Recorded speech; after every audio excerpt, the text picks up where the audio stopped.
Now, okay, what we're going to do is Michelle was just going to give a bigger overview of session 2 and 3 of Eventi, and I was going to talk about now. So who's that? I thought I mute everybody. No, okay. Everybody should be muted now. Just mute yourself. Just mute yourself if you're not. And then I'm just gonna do. I've been over some of the things that seem to be a little bit confusing for people with some of the announcements that got made. We just want to put a picture to some of the things about the blocked crew scenario in UNTB, and this discussion about 5 times what the reward is 5 times of, and the difference with the white paper mentioning about differences in crew or UNTB rewards. We just sort of wanted to touch on some of those things that seem to be causing just a few people a bit of a concern. So we'll just knock those over while we're waiting for Michelle to get back to us. One of the things that, and we'll talk about the blocked crew scenario and staking for UNTB first. One of the things that Andre talks about in his final address on the first day is the crew that is that people have prior to the STO, prior to it being world crew.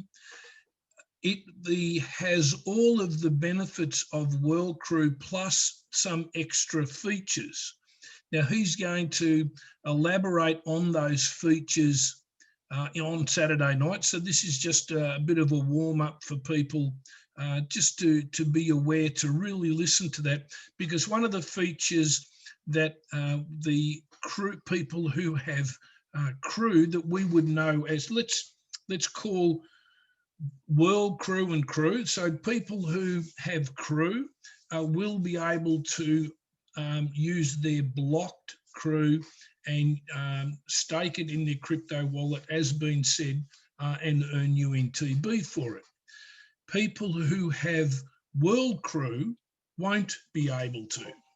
So there's a difference. So the white paper is addressed to world crew scenario. So just be aware that when you're reading that white paper, our crew will have slightly different conditions to it. We will have the advantages that world crew will have, but we also have a couple of special things unique to crew. So that's where the little area of maybe confusion or concern that people have got, that what we've been told is actually different to what was written in the white paper. Well, that's because the white paper was written referencing world crew. So hopefully that just helps people just put that one to bed. And we just need to listen on Saturday night to whatever else are the advantages to having crew. But if one of the advantages is that you are going to be able to stake your blocked crew, it's a pretty good incentive. If you know anybody who is actually sitting on the fence still and don't know whether they want to buy or whether they want to wait, well, one of the things that they do if they buy before it becomes world crew is they can stake it for UNTB. So that's something to bear in mind if you're still unsure whether you want to go ahead and buy some. The next thing that is in the white paper that is also a little bit of confusion is we've been told staking will be rewarded as 40 UNTB per 1,000, and in the white paper it shows that it's 40 UNTB per 100. Now that's 10 times greater, and it's not actually a typo. It's Marie, I was listening to a discussion from Andrew Hawkes, and he was saying that Maria was saying that it's quite feasible that it actually could pay that high, and it is totally dependent on the uptake of how many crew are actually staked to earn UNTB. So it is going to be a very interesting couple of months when that blockchain opens to see exactly what UNTB rewards are, because that is a staggering, well, it's a staggering difference between 40 to 1,000 and 40 to 100. But it'll be very, very interesting to see. I'd worked out mine on 40 to 1,000, and my results were very, very good. So if it could possibly be something that could get to 40 to 100, my goodness, that's just massive. So it's not a typo. Again, it's relative to the white paper is relative to world crew. So we just need to be just aware that that's what it was written for, and it is possible, and that is actually possible. So just bear that in mind, that it could be. Now the other thing which is seems to be a little bit of confusion. Yes, Kitty, we would be. If we get 40 to 100, we won't be millionaires, we'll be billionaires, that's for sure. The other thing which is causing a little bit of confusion is this issue of 5 times the reward that Andre's talking about with this 2 billion crew that has been set aside. And so I just wanted to go through, and he does outline it in that speech that he gave, what the 5 times is. So I've written it down so I can explain it, maybe just explain it a little bit more slowly. I will just lock off Anthony, sorry mate. What he's talking about is between 2014 and the 15th of September 2019, $180 million was raised from the sale of crew that had pipes gifted with them. Now, when you look at 180 million and you divide that by 2 billion, which is the number of crew that has been set aside for this promotion, it means the crew price, the actual price per crew is 9 cents. And when we get that crew, it is going to, he believes when we get it in the new year, he believes it's going to be worth 50 cents. So if crew was, for the sake of round figures, if that was 10 cents, and when we get it given to us, it's 50 cents, that's where the 5 times comes from. The value that we're getting is 5 times what the average price was of all of the crew, the money that all the crew raised between 2014 and the 15th of September 2019. So hopefully that explains what the 5 times is. He's talking a generalized figure of the value of each particular crew that we receive will be 5 times what the 180 million that was raised when it's referenced to the 2 billion that we're going to be given as a free gift for participating with the company in those early stages with pipes. So hopefully that clears up that, but more than happy to discuss that more when we open up. Now I'm just seeing, Michelle, are you finished? Sure, because one of the things that I want to talk about too is that when we go with this World Crew, now that's going to go through this, and this is just sort of looking forward a little bit to what Andre Harato is trying to set up, because under the rules of the Securities and Exchange Commission, that crew is going to get locked up for a year. But under their rules, at the end of that year, the entire amount of crew is unlockable. It's unlocked. It can actually be bought and sold. So Andre Harato, this is Richard Bonell's theory on what he's doing. He's going to set up in this next 12 months, and this is and the reason why I think this is the case is because he is he's changed his focus, massive change of focus in producing dividends. We're going to have a portfolio that has an 80% focus in liquid assets, and that's solely, totally, and totally the purpose of that is to generate dividends, to create dividends and make a dividend. And in doing that, he's going to create a lot of interest in his token, in our token, in World Crew. And the reason why we need to generate this massive interest is because in the end of 12 months, when all of that crew is unlocked, according to the rules of SEC, he's going to want to offer people something that will cause them to not want to sell their crew.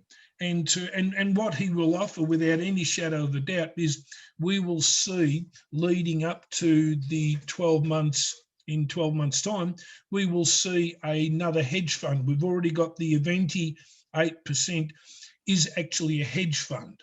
And a hedge fund is a fund where when you put money into it, you know when you put money in that you will not be getting anything out of it. Normally, I've got money in a hedge fund, and I know that until it actually pays out, I'm not going to get anything from it. When I do get paid, I get paid an absolute huge amount of money. It's massive. But you get nothing in the meantime. Now, Andre Harato's created a really unique hedge fund. He has put together the idea of a hedge fund where it is staked and you'll receive your capital and an interest payment at the end of it. But he's also doing this 4% during the course of after the first 6 months has gone by. Now, that's a very, very unique hedge fund, and that is going to attract a lot of attention if it's successful. And the way he makes it successful is by creating a staggering interest in people wanting to own crew. And the way he does that is he has a dividend payment system that is so good and so great that he is going to push the price of crew up. The price of crew will go up. So what happens is, normally with a hedge fund, you're paid in fiat currency. In our particular version of a hedge fund, we're paid in crew. And so it is, you need to be generating a high volume, a price for crew that is attractive for people to sell their crew. I mean, if the price of crew is really, really low, then it doesn't matter if you're receiving your 4%, but it's not earning you much when you come to sell it. That's not going to attract attention. It's not going to make people want to be wanting to buy crew and look at crew as an investment. So he's very, very conscious of the need to produce a big return and a consistent return. And for all of us who have been waiting for a very, very long time, that's actually a pretty good piece of information that he's so generating this thought process. But why he's doing it is so in a year's time, when all of these crews start to be unlocked and unlocked in massive amounts, not just in 1% or 1.5%, when they start to become unlocked in massive amounts, that people will be extremely interested in looking at another hedge fund that he will certainly be offering, or in another form of locking up their crew, because they will see a track record over this next 12 months of an increasing price in crew. So it's just interesting to see that that's where his mindset is, and that's going to make Saturday night a really, really interesting webinar to listen to, and to really not be distracted when he starts to outline his future plans, particularly over the next 12 months. So that's hopefully that gives a little bit of perspective on sort of exactly what is just about to happen. And let me just unlock Michelle. Michelle, can you talk, Michelle?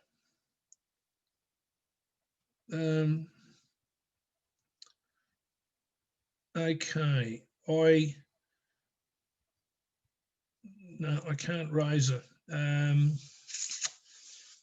Hello. Oh, yeah. Hello. Yeah. Hey, I'm here. Oh, I've got hello. my sound working, my God. You're down there.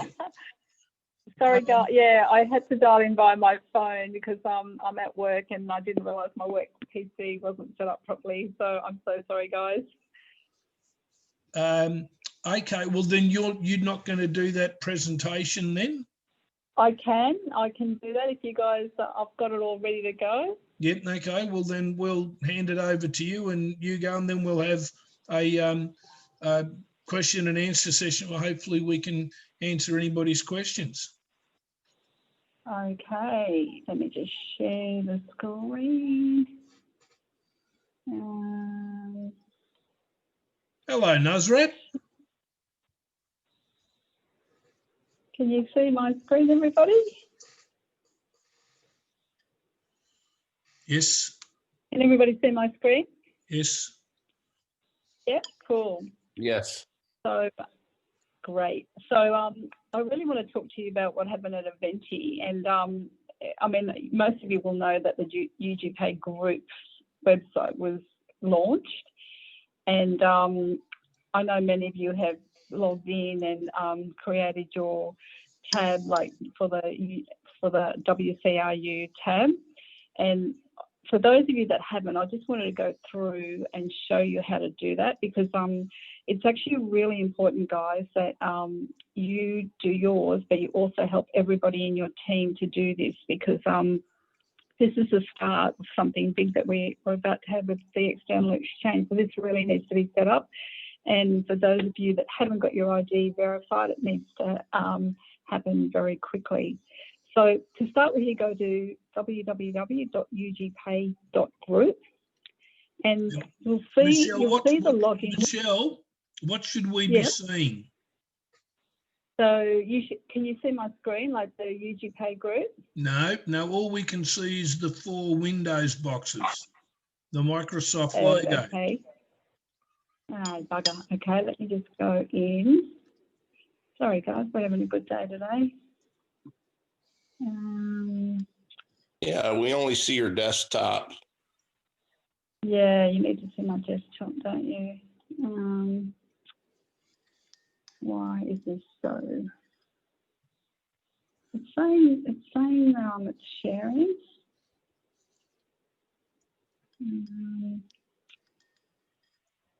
No, let me get this right.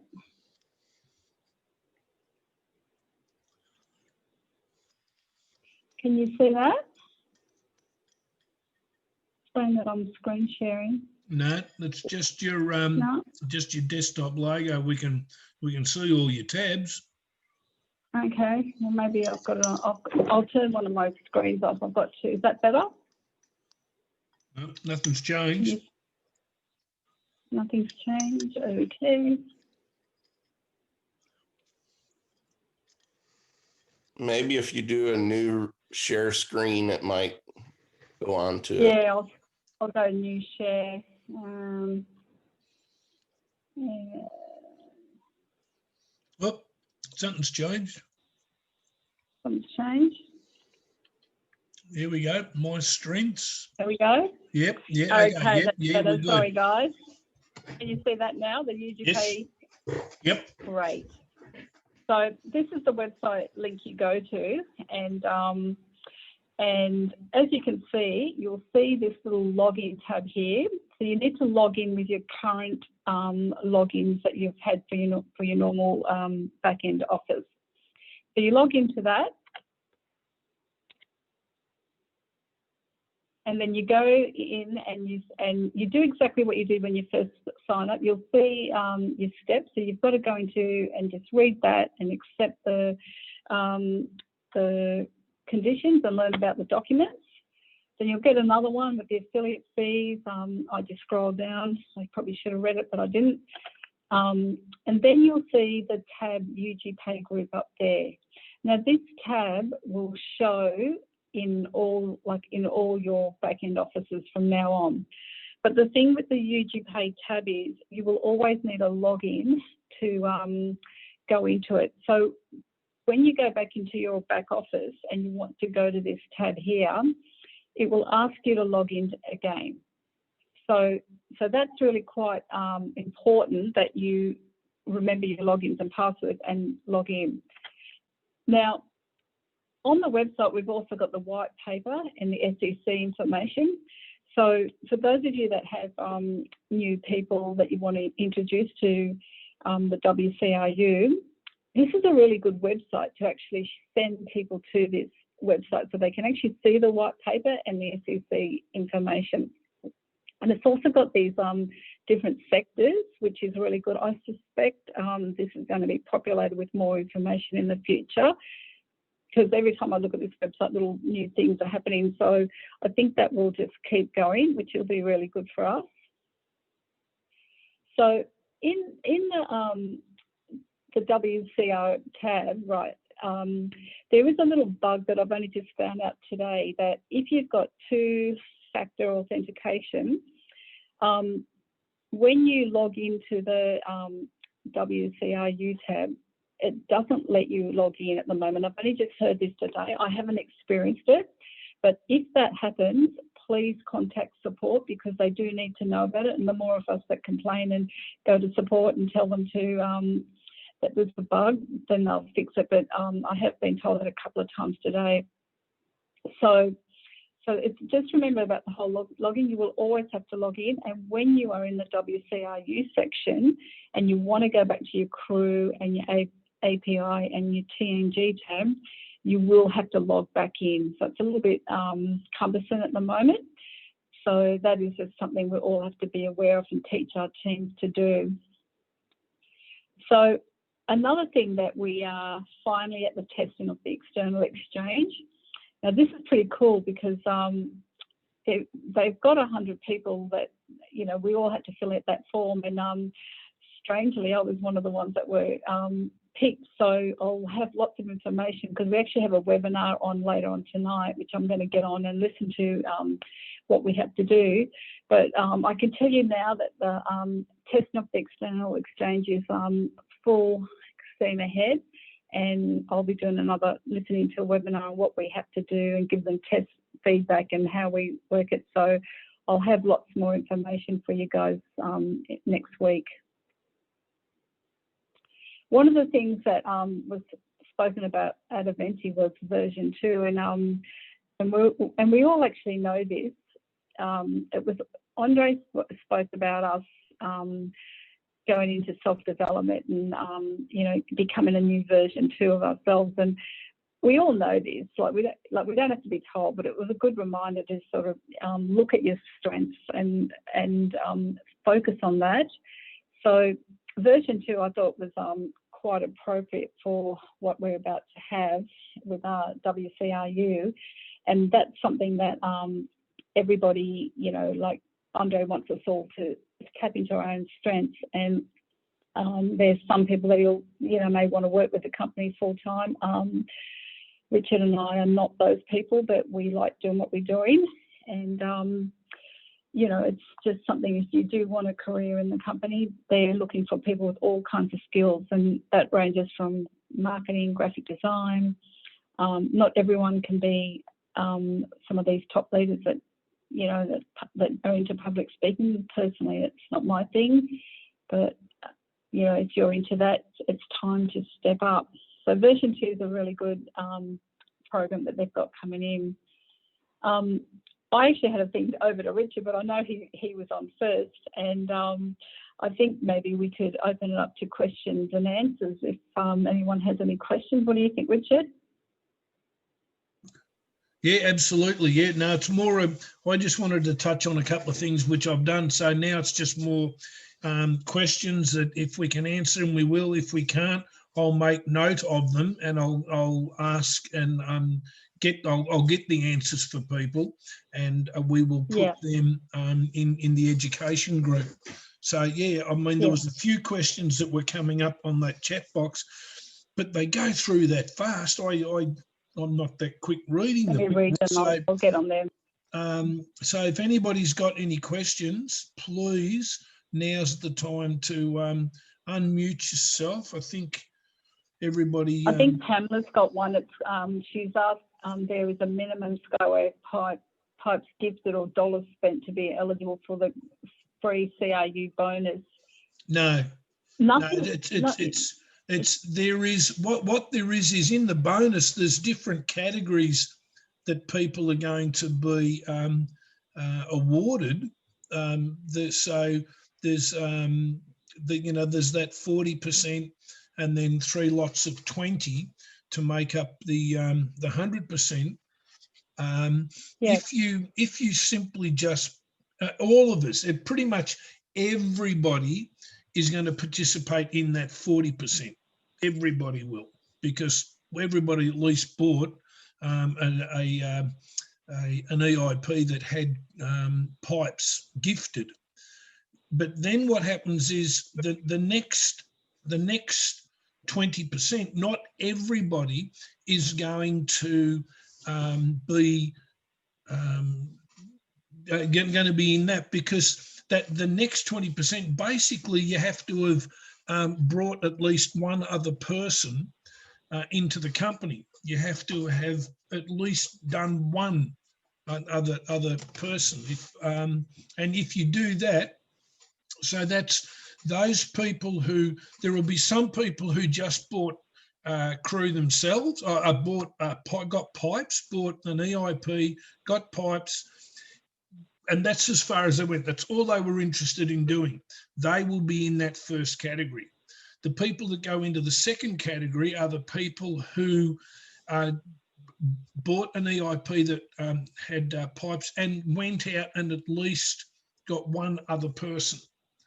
They're going to be in that. So they will be in the 40%, they'll be in the 20%.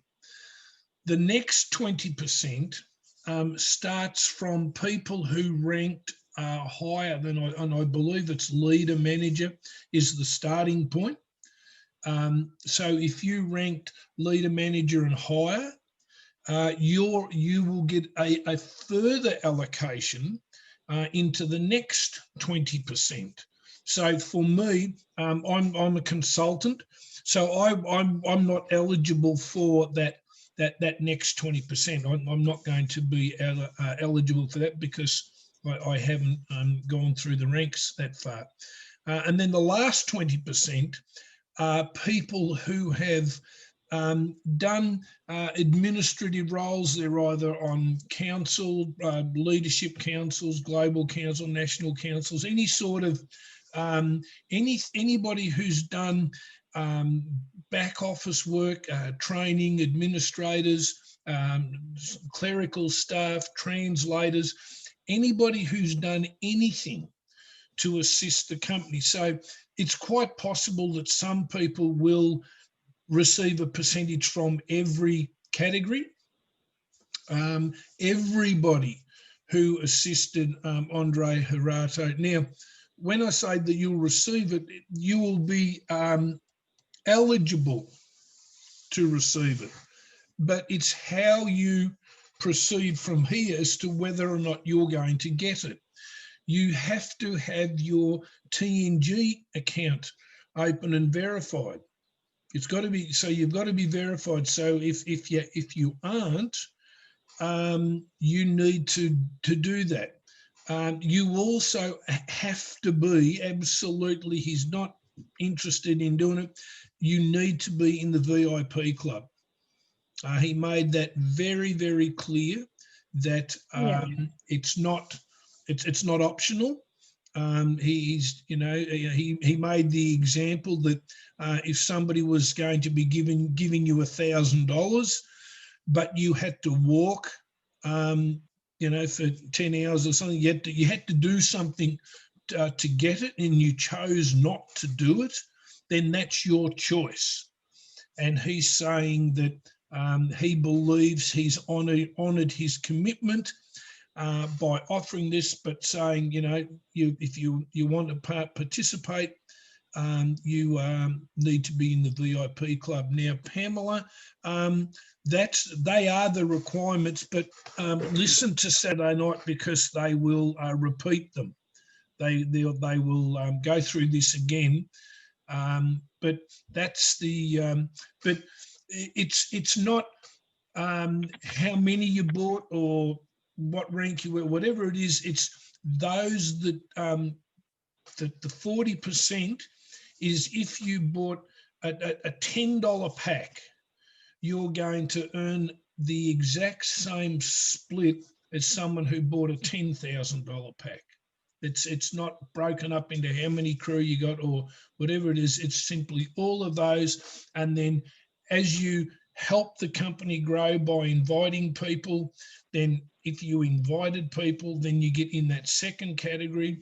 If you worked hard and built a business and invited people and you were in that top, that higher level, you participate in that next category. And if you assisted the company administratively in some way, shape or form, you participate in that fourth category. So, and you know, that's, I mean, that's like he talked about in that, I mean, that's possibly a $1 billion plus giveaway in value. That's a staggering amount of money. That's amazing. It really is huge. I still have a problem of where to find this stuff. Say again?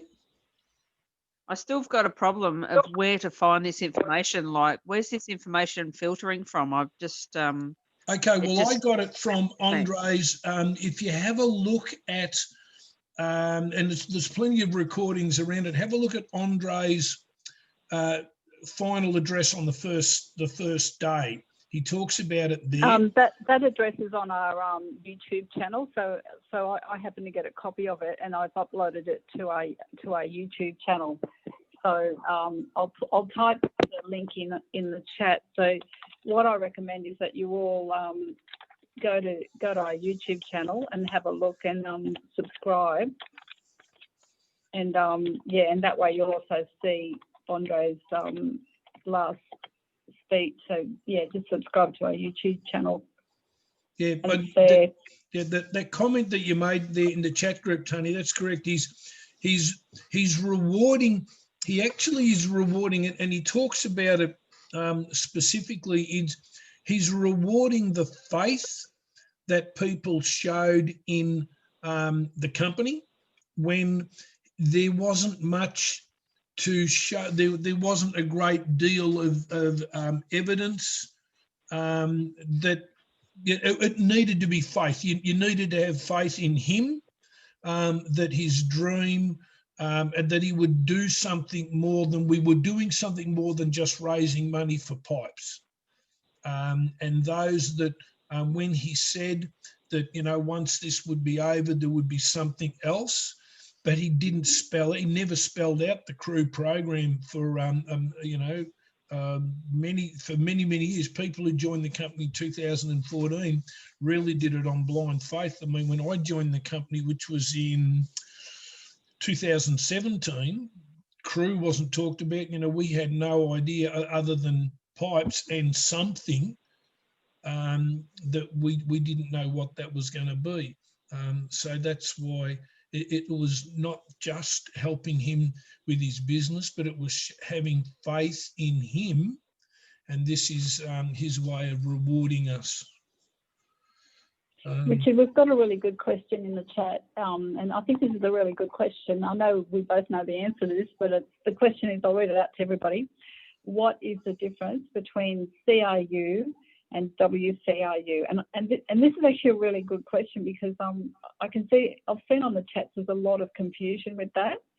So we know it's the same thing. Right. There's the it's difference. Just a different name. Yeah. The difference is the WCRU. Okay. WCRU is the thing that SEC have approved. Now, in time, crew, as the CRU that we know, has all of the same characteristics, benefits and properties as what WCRU will have. And this is going to get explained to us apparently in very good detail on Saturday night. But crew has certain additional benefits, and it is the exact same thing that Andre's doing. Those who had faith in the crew program, who bought into it before it got made effective by the SEC, who bought into his belief and believed in him, they are going to get something special. And if you work out what UNTB is going to be worth, that is a staggering thank you from Andre Harato for us to be able to stake blocked CRU and be earning UNTB for it. And people who buy their crew, once the STO occurs, they're not going to get that. It's only going to be people who bought.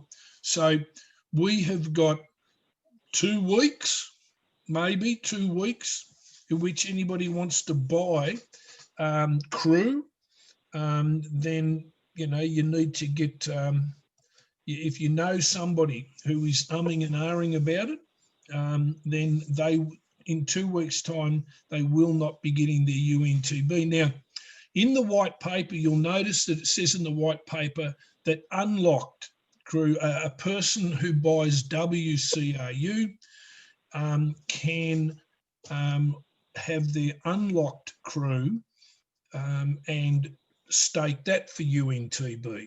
Well, we know where they're going to get unlocked crew from. They're going to have to buy it from people who have already got it, because WCRU is going to be locked up for 12 months. So the only place anybody's going to get any unlocked crew is by buying them from people who have already got them, who are wanting to sell them. So that's going to put a premium price on WCRU, because if people who can't use them, the ones that they've bought for 12 months, they will want to be needing. See, some people will buy crew so they can stake them to earn UNTB to pay for their ongoing access to their back office and their blockchain. So there's all sorts of reasons why people be wanting to buy them. And it will be very, very great for all of those who have got it, who want to actually sell it.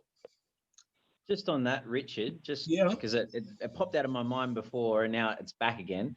So with the ongoing installment packages that we have, Yep. is that going to be included as the original CRU that'll be stakeable as blocked? Yes. Or Yeah, it will be. Yeah. Okay. Yeah. right. Armand's has said that that's going to be the case. If you buy it and you've got it before we go to STO, yep, that will carry over the characteristics of crew. Great. And then the other question was, have you got any idea on like the time difference in between people who have unblocked CRU staking to people who have blocked CRU to staking? The time difference. Sorry, I don't understand. Someone said to me, like, I've got it along the daisy chain, or daisy chain is probably not the right word, but along the pipeline, that the block CRU are going to have a staking process after people who have unblocked CRU. Okay. I don't really follow that. I know that. Yeah. Sorry, can you explain that, Michelle? I wasn't following it either. Okay. I mean, I know that the crew unlocking is going to continue with the 1% and then the 1.5% and the 2%. Like that program is going to keep going the way it is at the moment. But I'm not aware that I don't actually know. I still don't quite follow the point that the person's made. Sorry. Okay. So hang on. Sure, knows he's got his hand up. He'll tell us. What is it?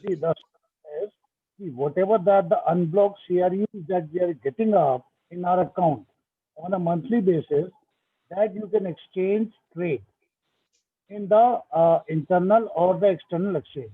Plus, whatever your blocked CRUs are being there, talk about if it's been 100,000, 200,000, you can stake them for UNTB for the future. This is what the concept. Okay. Does that make sense? Jonathan, no, did you hear that?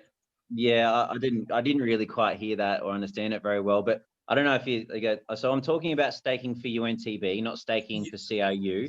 Yeah. And what I heard was that when the staking process happens for blocked and unblocked CRU, it's going to be the people who have unblocked CRU are going to stake first.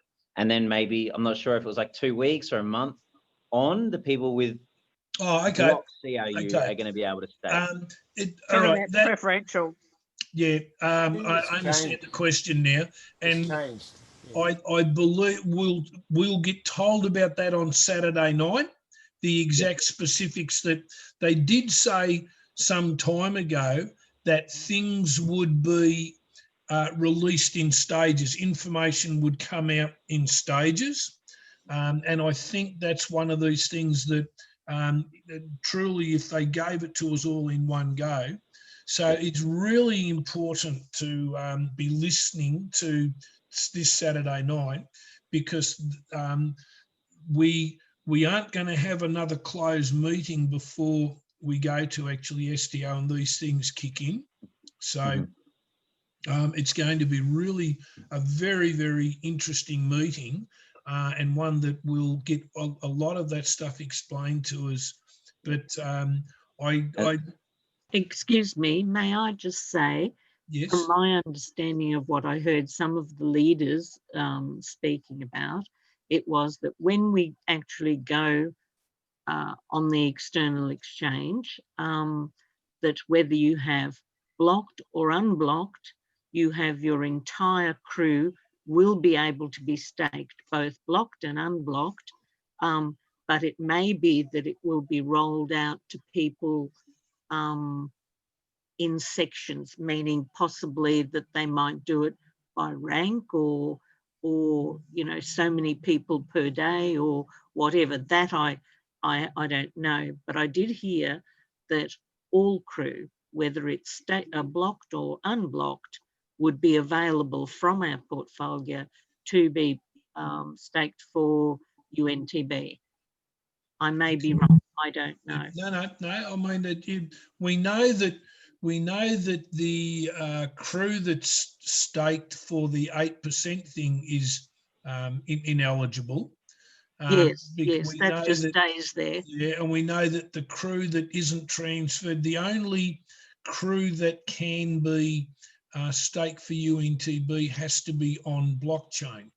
We won't be staking and I'm not trying to be pedantic, but I'm just trying to be accurate. Staking occurs in your crypto wallet. It doesn't occur on the exchange. Just so people know that there's a difference between the exchange and your crypto wallet. And like I say, I'm not trying to be stupid about it. I'm just trying to be accurate that your staking is in your crypto wallet, not on the exchange. Right, can I have one more follow-up question? Yeah, no, anytime. So I'm just noticing as I'm paying off my installment plans in my back office, as I'm making those payments, it's going directly into my certificate account. So it's not like it's separated from my bought outright packs and my payment plans. It's not separated. So I'm just curious, like, is everything that's in that certificate account going to be able to be staked, even if those payment packs, like the installment plans, could potentially have to be rebundled if I don't complete them? Like, it's not seeming to be separated. So I'm kind of assuming that it's all just going to be able to be staked. So partially paid payment plans could be staked? No. The only bits that, see, you partially paid plan, that's a tongue twister. But you don't get your crew allocation till you've made your monthly payment. And your crew goes into your back office. They're not going to automatically transfer it to blockchain. I know that. We have to do that. Yeah. There's a compliance issue that we have to do that. Yeah. So I don't. Yeah. The question is, it's going. My partially paid packs are going straight into my certificate account. So I'm watching it going up, even though that I haven't paid off the pack entirely. And so I noticed that someone else who had blocked and unblocked CRU in their account, that was actually separated. There's like a little slash and there's blocked CRU and unblocked CRU. It seems like all of my blocked CRU, whether or not the pack is partially paid or not, is going into the same total figure. And I'm just curious if that total figure is going to be able to be staked then, even if those packs are partially paid. Yep. Whatever, like say the stuff that comes up, like say the total account, when we started, like say our EIPs, whatever the installments that we have been paying up, those are being getting accumulated our CRUs. And once we complete that EIP, then only we can have, like say, the total number of CRUs with us. So once we have that certificate, then we have the ownership for that to stake, unstake, block, unblock. But if we haven't paid that 10 months installment or 12 months installments, that would not be credited to our account. Hope it makes some sense. It is being credited to my account as I make the payments. Yeah, as you make the payments, it is. But in my account, I have that option that you were saying. See, I've got my total amount / unlocked. Yes. Yeah, same with me. That's what I've got in my account. So mine, my total account doesn't change, but what does change is my unlock goes up because it's just sort of transferring across. Gotcha. So it's there's some of us that are still not getting our unlock crew yet. Like I haven't had my unlock crew since September. Yeah, and the company's aware of that, and the company is going to go through, and they have said, and they're very consciously aware of the fact that that there's a lot of 2.5% haven't, like that 2.5% staking hasn't been paid, which I'm hoping people haven't cancelled theirs, that they're still running them. Don't cancel them, keep them running. And the 1% or and some of the 1.5% haven't been credited to my account. I think I'm still one behind, but my next one's due sort of any day soon. Well, I just heard from one person today that she looked in her back office and there was unblocked crew credited there where she hadn't had anything for ages. So they're good. starting to do it bit by bit. Yes, yeah, I had in my back office, I had a withdrawal request that had been put in before this lockdown, before all of this stuff occurred, and I've been watching it, and it came back to me today, but it came back they put it back in my main account, so now it's stuck there. You know, I've got to get them to say no. If they've cancelled my withdrawal. Oh, look, that's something too. If you've got a withdrawal request underway, check it, because they cancelled mine. They just can't. I don't know why. I didn't ask it to be cancelled, but mine got cancelled. And when they returned the money, they returned it into my main account, which to me is a little bit unusual because you can't take money out of a main account. You can only take money out of a bonus account. So why they put it into my main account, I don't know, but they're going through the process to dig that out and sort of put it in the right account so I can start again with my withdrawal request. But if you did have a withdrawal request in process before all of this stuff happened, or during, while all this stuff has gone on, monitor it and check it and just sort of see, because they may have cancelled it and returned your money. So just be aware of it. Anybody? Yeah, Tony? Hey, Richard. Hey, mate. You talked a little bit about, crew. We all that have crew, we're going to get this extra benefit, which is awesome. At some point, do you understand if our crew will actually move over to the W Crew UG tab?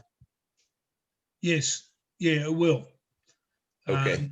Yeah, even though it will, for all intent and purpose, it will look like WCAU. It'll look, but WCAU's got a 12-month lock on it from the time the exchange opens.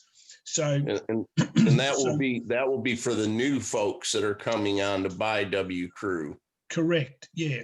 Yes. Yeah. So we will be able to sell ours in our back office, person to person. All right. Well, thank you both, Michelle and Richard, for putting these on. These meetings are priceless. Good. Oh, thank you. You're and welcome. guys, I have a message in the chat asking where do we get this information from? And look, Richard and I are not on any councils, or we don't get any information. We have been getting questions and probably harassing for our demands for questions, but at the moment he's not able to answer a lot of questions Richard and I put to him because he's quite busy. So we were quite disappointed we didn't have some of the answers that we were hoping to get for tonight, but we really tried hard, and I did try to argue the point in a very nice way to try and get those questions answered for everybody, but Armand was unfortunately unable to do that for us for this one. So I apologise for that one, because we had some really good questions. Yeah, but he did say in his response to us that the questions that we had asked him are all going to be answered on Saturday night. So yeah, he didn't see the urgency in doing it on Wednesday night when they're all going to be answered on Saturday night. So again, we can only really encourage everybody to, if you don't get on Saturday night, to make sure you get to see a recording of it, because there'll be lots of important things talked about. Thanks again, guys. You're wonderful. That's all right. Oh, thank you, guys. We Sorry like about my she's my new best friend. Yeah, yes, Pauline. Yes. Could I just clarify something? When Michelle was talking about the UGPay tab, which I've actually downloaded, do we take it that is the actual WCRU tab, or is there a separate one? No, that's going to be, no, that will be our new office set up, UG Pay. Right.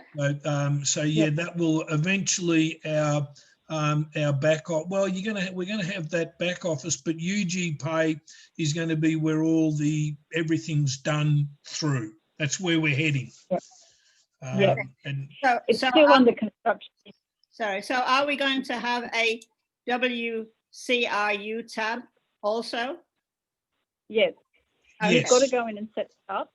So I showed you earlier how to do that. So you've got to go to the ugpay.group website and log in with your normal logins, Yeah, and then just follow. I've done that, Yeah. yes. But And I then that don't should appear. I think Yeah, Anne was asking sorry. about the WCRU tab. Was Yeah. it going to change? yeah, Michelle, is there the little plus sign that they need to click on to bring up that tab? No, the only way you can bring it up is to go to the ugpay.group website and log in, and then activate it, and then it will come up on your back office. Well, Okay. mine hasn't. I've been to the UGPay site. I've logged in, and it asked me to re-log in again, and I've got the tab for UGPay, but I've got nothing for WCRU. Did you accept all the terms, all the conditions and everything? Because you've got to accept 2 lots of terms. Yes, I did. Yes. I've done the same as well. I've got no WCRU. Yep. I'd say go to support about that, like get onto support and ask them and tell them what you've done. Well, I've In the done that. Telegram. Yeah, I've done that too. And same Keep in thing, mind- just the UG Pay comes up, but there's no WR, no Might I interrupt here? crew yet. That will probably yet to come. I didn't Keep expect in to mind, see you it. guys, I don't have the cam on. Might I interrupt here? Nick? You are correct. You have your UGPay tab, but all your crew is still in your crew tab because we don't own World Crew. We own Crew, and IT is still very busy converging everything. So we only use our crew tab to see our crew. We don't have World Crews ourselves. That's correct. So it's logical that your UGPay group crew, World Crew, is empty. Yeah, it is. So once you go, But don't worry. It will take some time. once you go into the UGPay group tab, you'll see the WCRU little like in there. It currently everyone will be. It's all sitting at 0, so that will change soon. Yeah. It will take some time. Yes. Yeah. So you go in, so once you're in there, you'll see the security token WCRU. So if you click on the UGPay group tab, then you'll go security token. You'll see WCRU it's a blue. Error 500. Okay. All right. Thank you, Michelle. I'll give that a try and see what happens. See how you go. Yeah, it is. There's nothing in there at the moment. It's all just sitting there empty. Yeah. At the moment, the big thing is to get everybody in your team to do this and show that tab up there. And also, if they're not verified, make sure you get their ID up there. It's really important, guys. Like, we have to get onto this. And I know there's a lot of people that haven't been verified. We need to help everybody. Just a question with that. We don't have to verify again, do we? If we're already verified, we don't have to verify for the UG Pay tab. Yeah, you do. It says when I go into the back office, it says account verified though in the UG Pay tab. Same It says, here, Richard. Like I didn't Every have to time you go verify into a new tab, you must re-verify and sign all the documents relevant. sign the Be document, verified. but it doesn't say where would I go to verify, because it says account status verified when I go to the UGP tab. Just press on the red verify where it says not verified. Just press on that. It says and it will verified. take- But he's saying that it is saying verified. Yeah. Well, it should be right then. Took over the verification from our other tabs, so no worries. Yeah. Yeah, I that's don't know. interesting. That is because I've heard both stories. So if you go into your UG Pay and you need to verify, I probably would do it. But you can follow that up with, it's one of those things that you can follow things up with support. But if it bogs them down, I mean, if it's a problem for you to verify UGPay, then you probably can get onto support and see if that will, whether they can do that. But I know, and I might have been incorrect, that I know that we've got to re-verify. I know we've got to re-verify to go onto the exchange, but in that, Yeah. I'm just going back to what Andre was talking about when he was talking about this bonus thing that he's doing. Now he was saying that you had to verify. So it's something that we do need to look at in your accounts. And if it's coming up in UGPay that you are verified, then I wouldn't worry about it. But don't assume that Everyone is. that it's just automatically going to happen, because it just hasn't happened with everybody. May I ask? Yeah. Every time Just going into, you know how you can go into your portfolio and then you see your crew, and there's a little spot where you can actually click on crypto unit blockchain. Yeah. Is that coming up for everybody? Because every time I go into mine, it says application error, blah, blah. I've contacted support about 3 times. They keep saying, IT's working on it, don't worry about it. But when I do it at home on my computer, I can't get in. However, it just so happened that I went to my upline's computer recently, and in her computer, I could go in. So I was very confused by that. Oh, it's Madeline. I've just tried just now and I got in no problem. You might try restarting your computer. I know that's a generic thing, but yeah, no, Sorry, where are we talking about? I've just got one more comment about the verification. I'm just wondering if some of the people who got verified a long time ago might be different to the newer verification, because we didn't have to do all those pictures like you do now. Every tab you open, you must verify about 4 to 6 different tabs. In that one tab, you've got to verify between 4 to 6 times. You've got to just click on the blue boxes or click on the red that's boxes. all those contracts. Go right down the bottom to accept. Yeah, signing contracts is different than verifying. Yeah, correct. That's part of your verification. That's the website. Just on your laptop, Control Shift and R.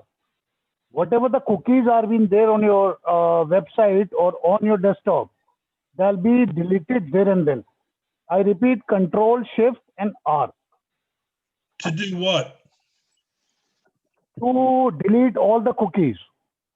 Thank you very much. I will try that. Yeah, no, because that's the and this stuff we probably need to take it to support as well now, because like you might have to get onto support and help you with some of this as well. Like this is more just an overview. Sorry, I'm just not very clear about where you guys are talking about with regards to the blockchain. Like, where does it say blockchain in our back office? It doesn't at the moment because it's not up and running. Right. Okay. So we're talking about something that's not there yet. The link, but the link that I was referring to. Oh, you're talking about crypto. You're talking about crypto units. See the Explorer link. That's correct. Yes. Yeah. So. Jonathan, that's in your portfolio where you've got all your crypto listed, and there's a little right hand side. Great, thank you. The very right hand side. Yeah. Yes, Terry. Guys, Richard, I've just got to jump off because I'm going to another webinar for the testing for the external exchange. So it's about to start in about a couple of minutes. So I've got to jump off. So Can I let you? Can you wrap it up? And I just want to say thank you everybody for coming to our webinar. Like we've had a lot of people here tonight. Thank you so much. Richard, All right. Okay, thank Michelle. you. Richard, you'll record it and I'll upload it. Yeah, keep us posted. Thanks, Terry? Michelle. Sorry, Yeah, okay. Thanks, Michelle. Thanks, Richard. Okay, just one question. When we want to stake our blocked Karoo in order to get rewarded in UNTBs, when do you think that's going to start? And do we have to stake them for a certain amount of time to get those UNP rewards? No, okay. It will start.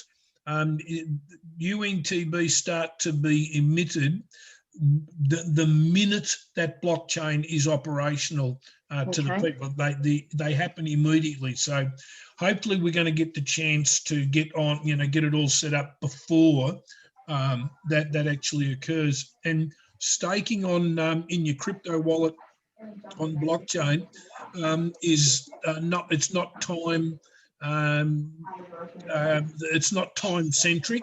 You simply allocate whatever you want to allocate and then hit the button stake, and it stays staked until you hit the button unstake. Okay, so having said that, why would everybody not just stake? What would be the disadvantage of, if you didn't stake, what's the advantage of not staking? There isn't. It's the reason why people won't do it, Terry, is because there are thousands and thousands of people who have just lost interest in this whole thing and have no idea what's going on.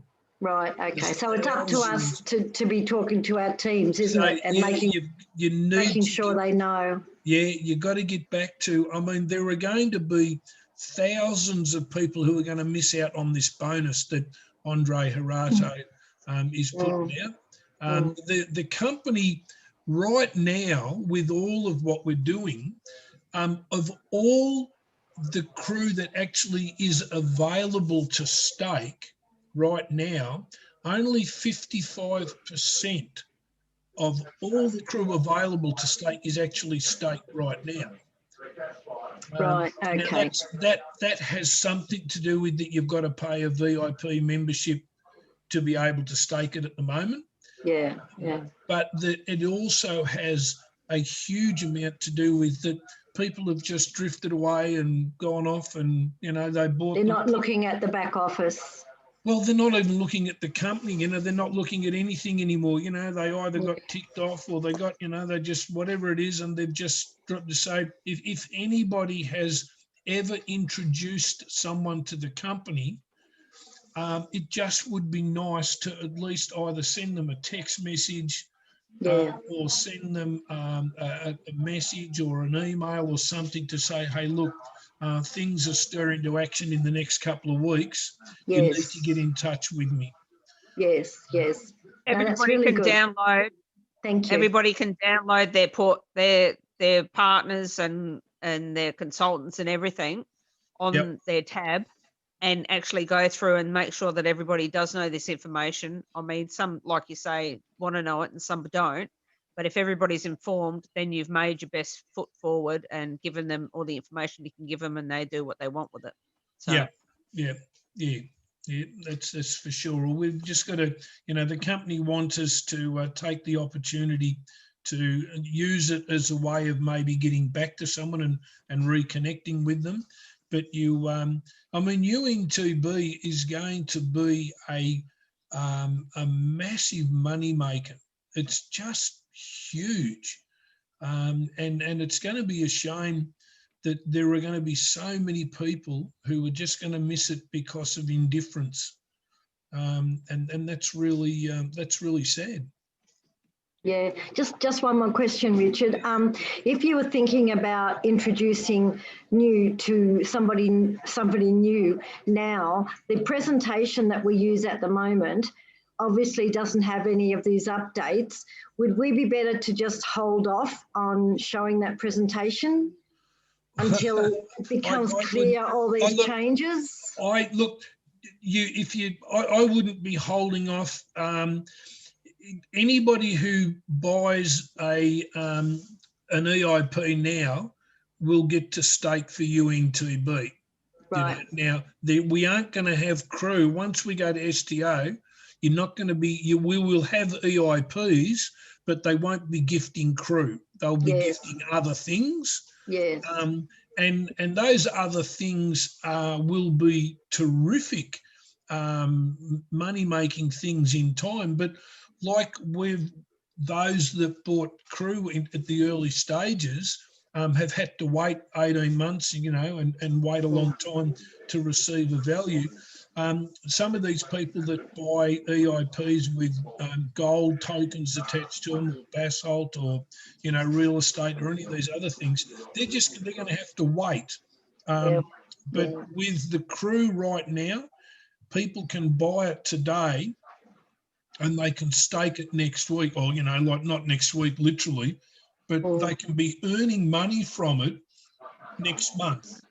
And they're not going to do that in any other EIP purchase. Oh, excuse me, they're not going to do that in any other EIP purchase. Yeah, that's right. And would there be a minimum? Say if someone bought an EIP tomorrow, would they have to be buying more than 1,000 units? No, look, that 1,000 EIP thing, that's just to give a ratio. Where that was 40 per 1,000. Yeah, that's why I thought it might have to be a minimum. Yeah. No, if somebody had 250, well, they'll get 10. Yeah, okay. Yes. Because it's just a ratio, but it's not. It's not a minimum requirement.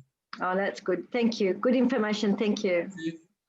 We can't get you into when we get. Yeah. Richard, sorry, it's John here.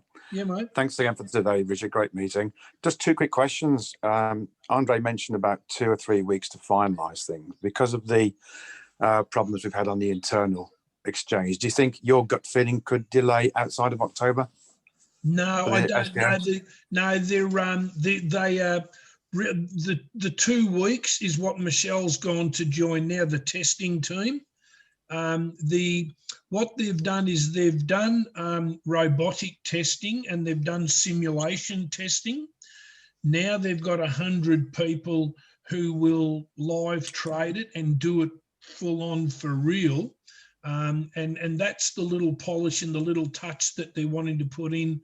They're wanting to see, like they'll have all of those 100 people, they'll set them all up and say, okay, in exactly 5 minutes from now, all 100 need to hit it at once and see if they can create some kind of block. They're looking for people. They're actually looking for people to see if they can defraud the system, see if there's any way that they can manipulate the system, see if there's if there's just any way that people can swamp it, beat it, manipulate it, do whatever they can do with it. With the experience that they had with what happened with the internal exchange, they're a lot wiser about a few things that can occur.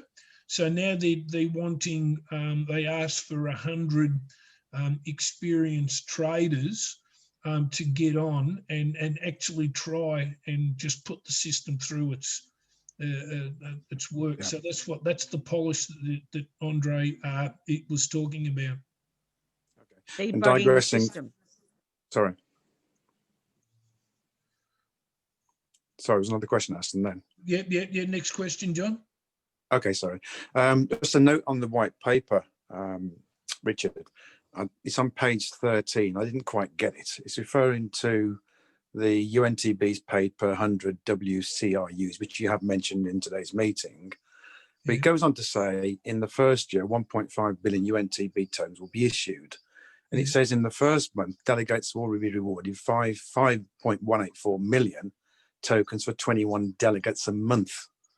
Yeah. And I wasn't quite sure what this was referring to and where the 21 delegates come from. Do you have any idea? Yeah. The 21 delegates are the people who verify the blocks in our blockchain.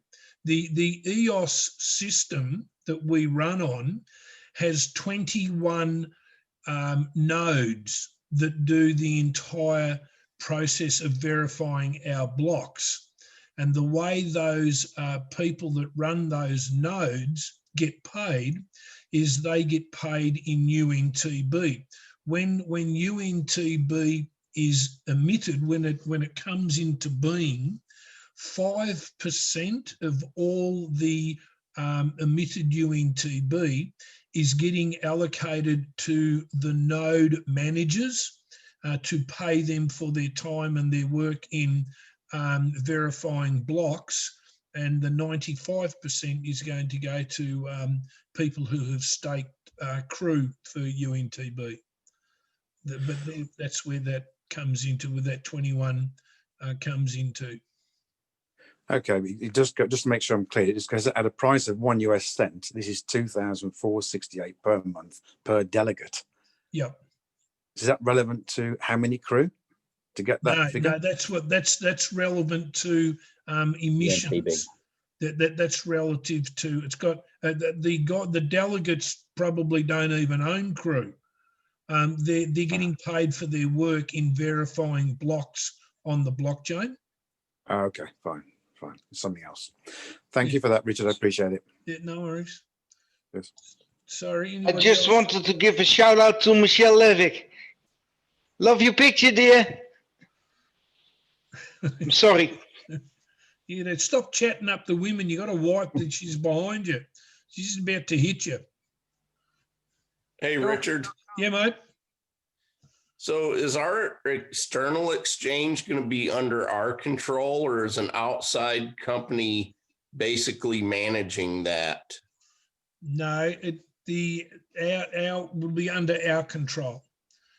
We're under, it's operated under the SEC, but we control it. It's our external exchange.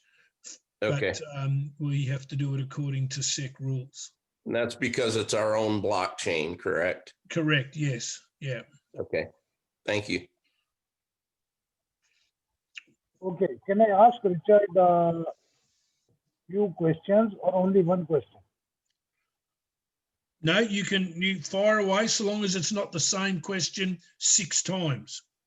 You have to pay more for that. Yep.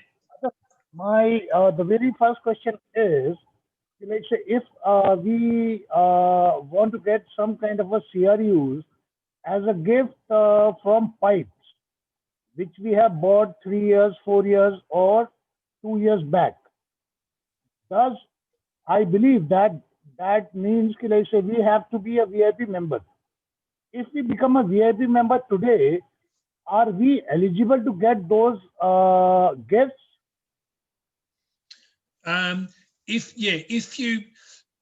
The gifts that Andre is talking about of the 2 billion, is that the one you're talking about? Yeah, you've got to be, so you would need to be in the VIP club in December. You better make sure everybody's in, because that's when they'll be allocating them in December, January. No, I just want to ask the people who are not there in the VIP club now, and if they enter into VIP club, are these guys are eligible for these gifts or not?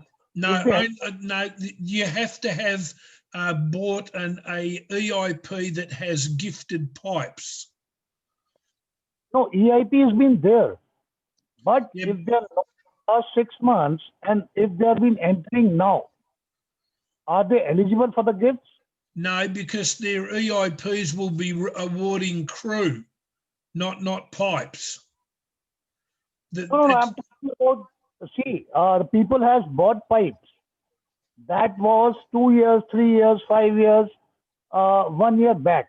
Yeah. And they're not into VIP club. That's okay. Now, but they, when entering they go now, to do are they eligible for the gifts? Yeah, but they have to be, they've got to be verified. They've got to have their TNG accounts opened. They've got to be verified, and they have to be in the VIP club when the allocation is made. So that means they've got to be in the VIP club by December.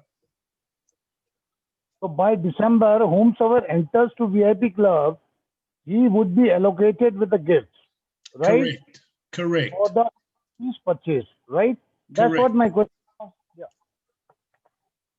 David, I'm not logged in for. If you're not in the when under rewards, you will get nothing. What Yes, what was with the end of the 30th of October, the D-Day for that? What was that about? I thought you had to be a VIP by the end of October. By November 1st, you weren't eligible to get into VIP. That's what I read. No, that's the extension. You can join the VIP club whenever you like. The benefit extension. You know that you know how if you're The grace period. Yeah, the grace period. That's what got extended to the end of October, but not your ability to join the VIP club. That's it. I still don't get it. Okay, there's two types of VIP If you look in the VIP club right now, there's two forms of VIP membership. Yeah. It says preferential or something, and then it's got the other one where you actually subscribe. Yeah, the subscribed and preferential, if that's the two words. Now, one is a person who is getting, you know how when they first talked about the VIP club, if you weren't in the club, you did not get the bonuses that were attached to signing people up. You got the cash, you got the monetary bonus, but you didn't get the crew bonus, the gift bonus, and then they extended that. So that's what they're extending. That if you haven't joined the VIP club yet and you sign someone up, you get the monetary value from the marketing plan, but you are still getting the bonuses that are attached to it. And that's going to end on the 30th of October. So if you want you'll always get the monetary from the marketing plan, you'll always get that bonus, but you won't get the allocation of the bonus crew that you get. You need to be in the VIP club to get that as of the end of October. That's only if you're signing people up. Correct. Right? Yeah. Okay. Yeah.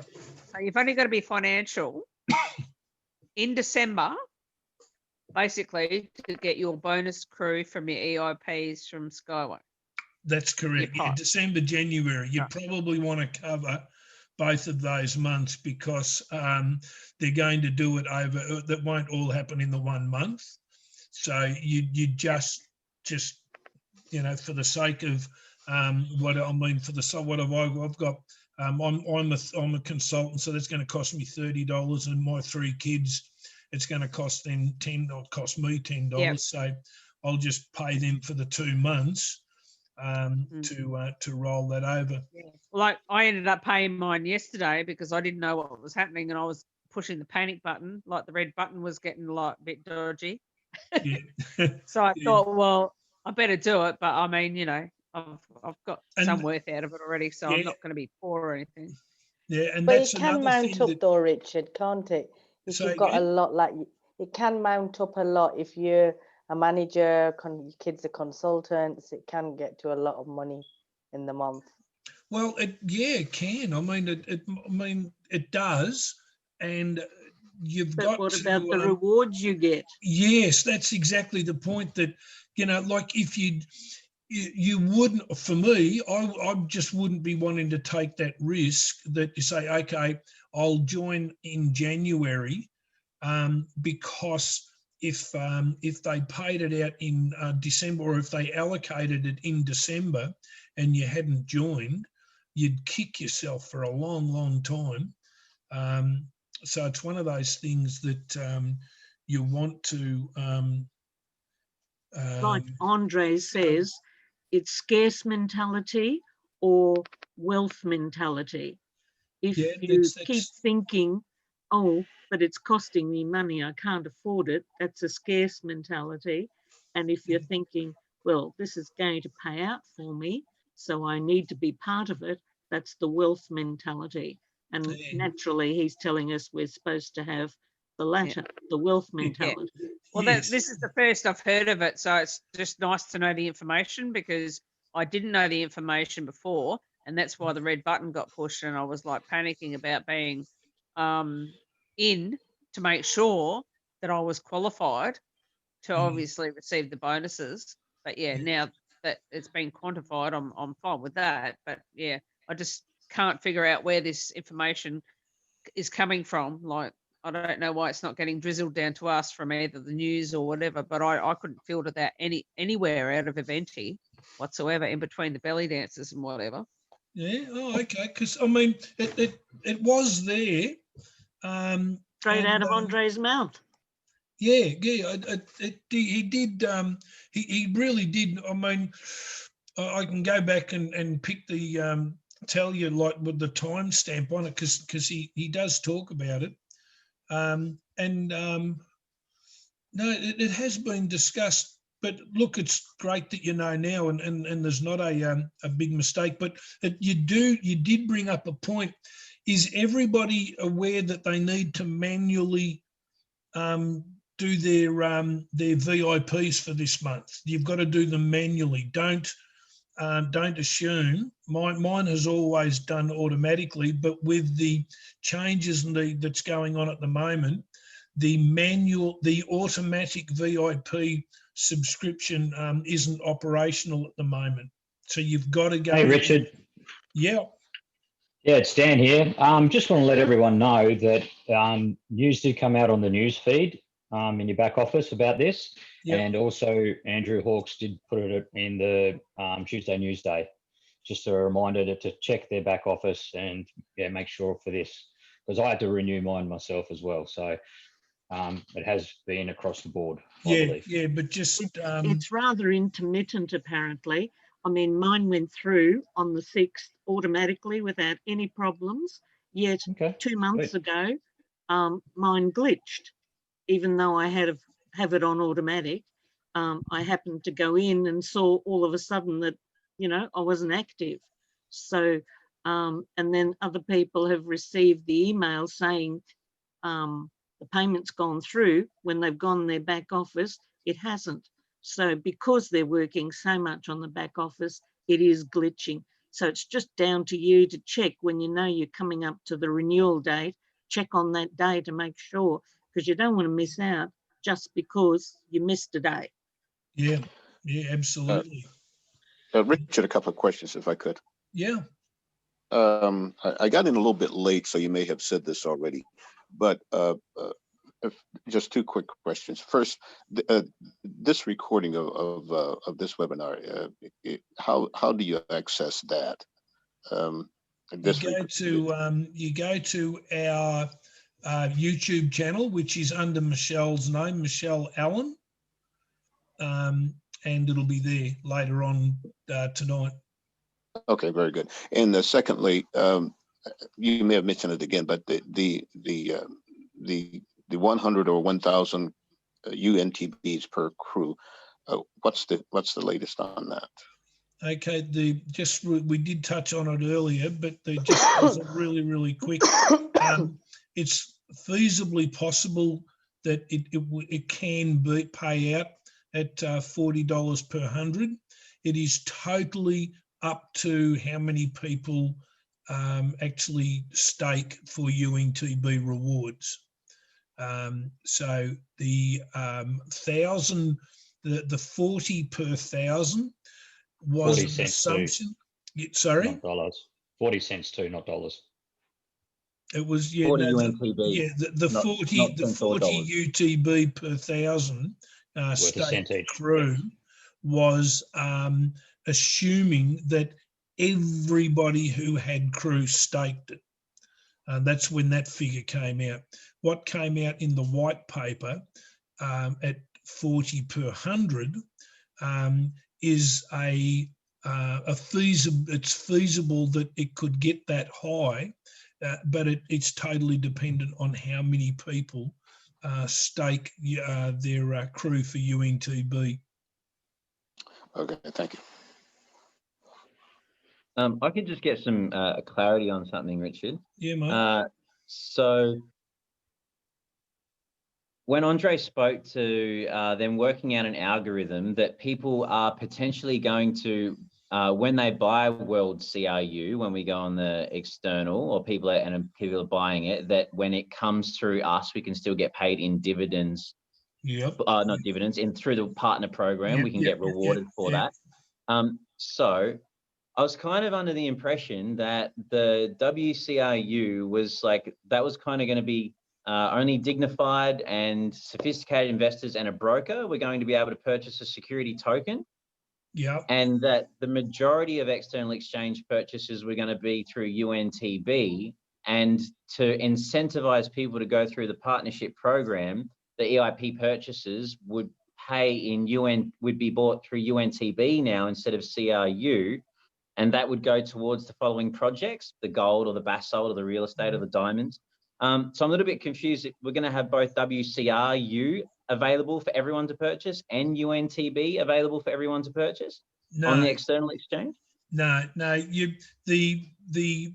you said first, that the sophisticated or an accredited investor can buy them. But if you happen to know, like I'm really good friends with a financial planner who by his credentials is an accredited investor. So he can, I can introduce him to the WCRU.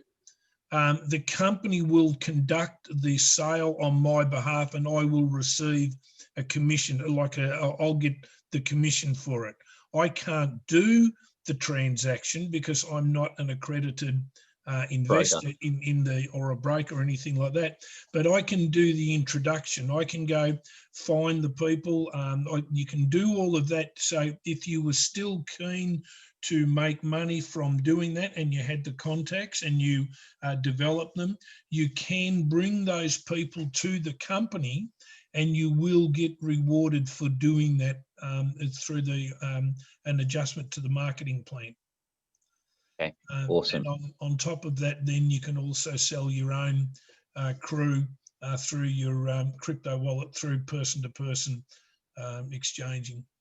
Yeah, and then so the following EIPs that will be bought ongoing from the launch will be in UNTBs? No, the EIPs you can pay for an EIP with UNTB for sure. You can pay for them in USDU. You can pay for them in fiat currency. There's going to be lots and lots of options that you can use to buy the new EIPs as they're coming up, but they don't. It's not exclusively something that is going to be a UNTB thing or a USDU, that they will have all of those options available to us. Right, okay. May I jump in also? Yeah, mate. I think I have read on the UGP Group website, because they are our financial institution, that everyone within our group has been granted the license to sell, like we are the broker, because they are also a broker, and their broker license will reflect upon us as well. Or have I read it wrong? I think I mentioned we'll have a training that we'll be able to do that'll give us some kind of like global recognition to be able to do that. I think he mentioned. Yeah, there was that, and I think that's what, actually, I know that's one of the things going to get talked about on Saturday night, how that works. But there's going to be, I've got to think how you say it. a little bit of what you both said is what's going to get talked about on Saturday night, and how we can do it, how we can bring the company to do it. But it's not quite as easy as just being a part of UGPay will automatically grant you broker status. It's not just as simple as that. Never is. But there is an avenue open that we can do that. But it's not just simply by having a UGPay in our back office or having a back office that's got UGPay in it. Anybody? But it opens more space for us because we already have a broker within the company, so we don't have to go to an external broker. No, that's right. To our own broker. And that's where we can bring people to it, and then they will broker a deal for us, which we will get a payment for. But it's not quite as simple as just having a UGPay back office. Yes, Tony? So I was just going to say, I was just giving. Go ahead. I was just giving a thumbs up to what you guys just said. Yeah. That's all. Yep. All right. Sorry, Jonathan. Sorry. Yeah. Thanks, Richard. So the question was: so why would people purchase the World Crew and not the UNTB? I mean, or the UN. So why would they purchase the UNTB and not the WCRU? Like, what incentivizes people to purchase the UNTB? You've got to have UNTB to do anything on the blockchain. We can't even run our back offices on the blockchain. We all will have to buy UNTB to do anything on the blockchain. You have to have UNTB in your account because it'll draw UNTB. If you're going to go onto our exchange and trade and buy and sell, whatever you want to do, you're going to have a bigger amount of UNTB because you're going to be using up more computing power. You're going to be using up more space, there's going to be more effort. So if you're someone who just goes into your back office once a week and just has a bit of a look around and then that's it, you disappear, you're not going to have a lot of UNTB because you're not going to need a lot of power or space. But if you're I had it explained to me that the world one is for all the outsiders, all the people that are, like the people at the moment that go and buy Bitcoin or Ripple or whatever they buy, or Ethereum, that these are the people that are going to use that because that's the crypto unit for them, and that we're the ones that will use the UNTBs because that becomes our currency. That's how we pay for things and do things. Is that correct? Yeah, but the person who buys a person from outside, if they want to buy from, say, Jonathan, if Jonathan knew someone and that person wanted to buy some crew, that person would need to join our blockchain, get themselves verified, do the AML regulations, do all of that, and then buy UNTB to be able to then participate on our blockchain. And that's anybody who works off our blockchain and just has to have UNTB. It's the way our blockchain operates. But somebody can buy WCRU from the primary exchange that's been set up to sell them. Someone can come and buy $10 million worth of crew and do that without using UNTB because it's on a different exchange. So it's only when they're working on ours that they need UNTB. So why would they do that? Say again? Why would they do that when they can get it on curious if it's like it's a external another exchange, but it's still on our blockchain, this other exchange. Yeah, but you've got price limits that they might they might set the minimum prices. You've got to spend $50,000. Right. So if you haven't got $50,000, you've got 5. Then you're going to be buying CRU from someone in their back office. The WCRU, it's a completely different system. It's a completely different process of buying and selling. You're not going to be going into that. Well, I guess the company will determine what their prerequisites are going to be as to what they're going to be selling them for. But you're not going to be finding people going into the primary exchange and buying $500 worth of WCRU. They don't do that. It's not the market that they're aiming for isn't that market. That they just won't even. They'll just say, look, if somebody was to ring them up and say, I want to buy $500 worth, they would send them to, well, go buy Crew. You can't buy W Crew. Yeah.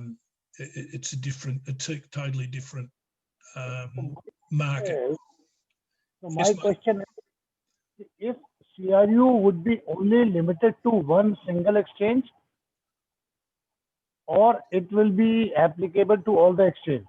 No, UNTB you can sell on other exchanges, but Crew will be specifically and only to ours. Certainly in the first instance, it will be specifically and totally ours. For WCRU, in any of the wallets, there's been a gas fee which needs to be paid by whomsoever the owner or whomsoever the participants are. How does that count with our UNTB and with the other wallets? So I just missed the first part of that, mate. What was the very first part you said? I said, like, so while doing any kind of a transactions on Ethereum or BTC or XRP or any coin, there needs to be gas, which needs to be paid for every transaction. So if our WCRU would be there on the other exchange, how UNTB or CRU would help in those terms? Because they'll be charging the gas fee. Or what you have been trying to say, all the other wallets are being coming into our crypto exchange? Yes, and because of the pricing structure that our exchange has set up, that will, because it'll be a lot more, it'll be a lot cheaper to operate through our exchange because we don't have the commission fees. I'm just about to look. If I suddenly disappear, it's because my computer's telling me I've got to update. Hang on a minute, just bear with me. Thanks, Richard. You're a champion. I'm sorry. I'm just okay. That's not really Flash. My question is, the WCRU and CRU is 1 out of 1,000. And yes, we are competing with 100,000. But going to another wallet, how CRU would be traded? That's what my question is. Okay, it won't be. It's not going to go. Andre won't take it off our platform. They will. If you want to buy Crew with Ethereum, you'll have to come to our platform because you'll be able to use many. Like I think they're starting off with Bitcoin, Ethereum, Litecoin, and there's one other one I think. Yes. So you can do that on our exchange, but you sold to 1,000 other wallets. It can be traded to 100,000 wallets. It's not been only on the Ethereum scam. Same way as the BTC also, same way as the XRP also. And if you are talking about WCRU, WCRU cannot hold one platform and create its market over 100,000 wallets. Okay, I think I'm understanding what you're saying, but you're not going to be able to. When Andre Gerardo first looked at selling the CRU, now maybe in time, it might be when Crew becomes a really dominant token, but he's not going to do it. He's not going to. You'll only be able to buy Crew from our exchange. It just won't happen, because the exchanges need him to. He has to provide liquidity to those exchanges. He has to stake them. He has to put money up for Crew to be traded on their exchange, and he's not prepared to do that.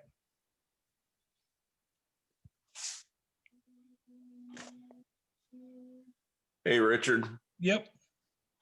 So the WCRU, is that our ticker for the markets that choose to sell our W Crew? No, the WCRU is sold in a very regulated way. It's sold quite differently to the way that we would exchange a crypto token and a unit. There's a lot of private. It's done through a private placement, where the company will negotiate with a company's broker, or the company will negotiate with the broker of a buyer, and it's done as a contract rather than exchange. So it's quite different to the way that we were buying and selling Crew on the internal exchange. Okay. It's not quite, Tom Smith, who's got $10 million, just doesn't go put it in a book and say, I want to buy $10 million. It's all done, there's contracts. And see that some of these contracts, the price can be negotiated, but then the locking times can be changed. That if somebody wants to buy at a certain price and want it cheaper, they can agree to a 3-year locking up period, or they can agree to a 5-year. There's all sorts of terms and conditions and things that can be put into a private placement contract. And then the price is then negotiated according to the various terms and conditions of that particular contract. It's not quite like the same as what we do with our exchange. Okay. And as all this outside money comes in buying the W Crew, that all goes in and increases our value of our portfolio, correct? I mean, that's Correct, all going to, that's all going to generate, probably will generate some profit bonuses, stuff like that down the road. Yeah, the company budget is that the anticipation is between October and December to sell $1 billion, to raise $1 billion for the sale of Crew. That's awesome. Yeah, so that's that's a these numbers that get tossed around are pretty they're pretty huge, but if they pull that, if they do that, then under the new division of funds, 50% of the money raised goes into the investment portfolio. So if they do get the $1 billion, that's $500 million will go into the investment portfolio. And of that, Andre's already said that he wants an exposure of 80% in liquid assets. So that's $400 million to be invested in things that are producing dividend returns very, very quickly. Which is, this is why he's looking for that 6-month period of time with this Eventi staking, because it gives him 6 months, gives him wriggle room to be able to buy some liquid assets and not necessarily have to have a return on them straight away. It gives him a chance to get traction with this 400 million potential, $400 million potential to be putting into liquid assets. So it's a massive vision that he's got, and a fantastic, awesome responsibility that young Harin has got if he's, basically overseeing, being the overseer of that particular part of our investments. Okay. Thank you very much. Just wanted to say hi, guys. It's Michelle. I'm back. Oh, how'd you go? Oh, amazing. I can't say anything because, of course, it's all hush hush. But man, we've got some stuff to look forward to. All right. Oh, we're gonna start rumours, and if you don't tell us what they said, we're gonna start rumours and just say that you did. Not until I'm allowed Cheers to. to you, Michelle. Pardon?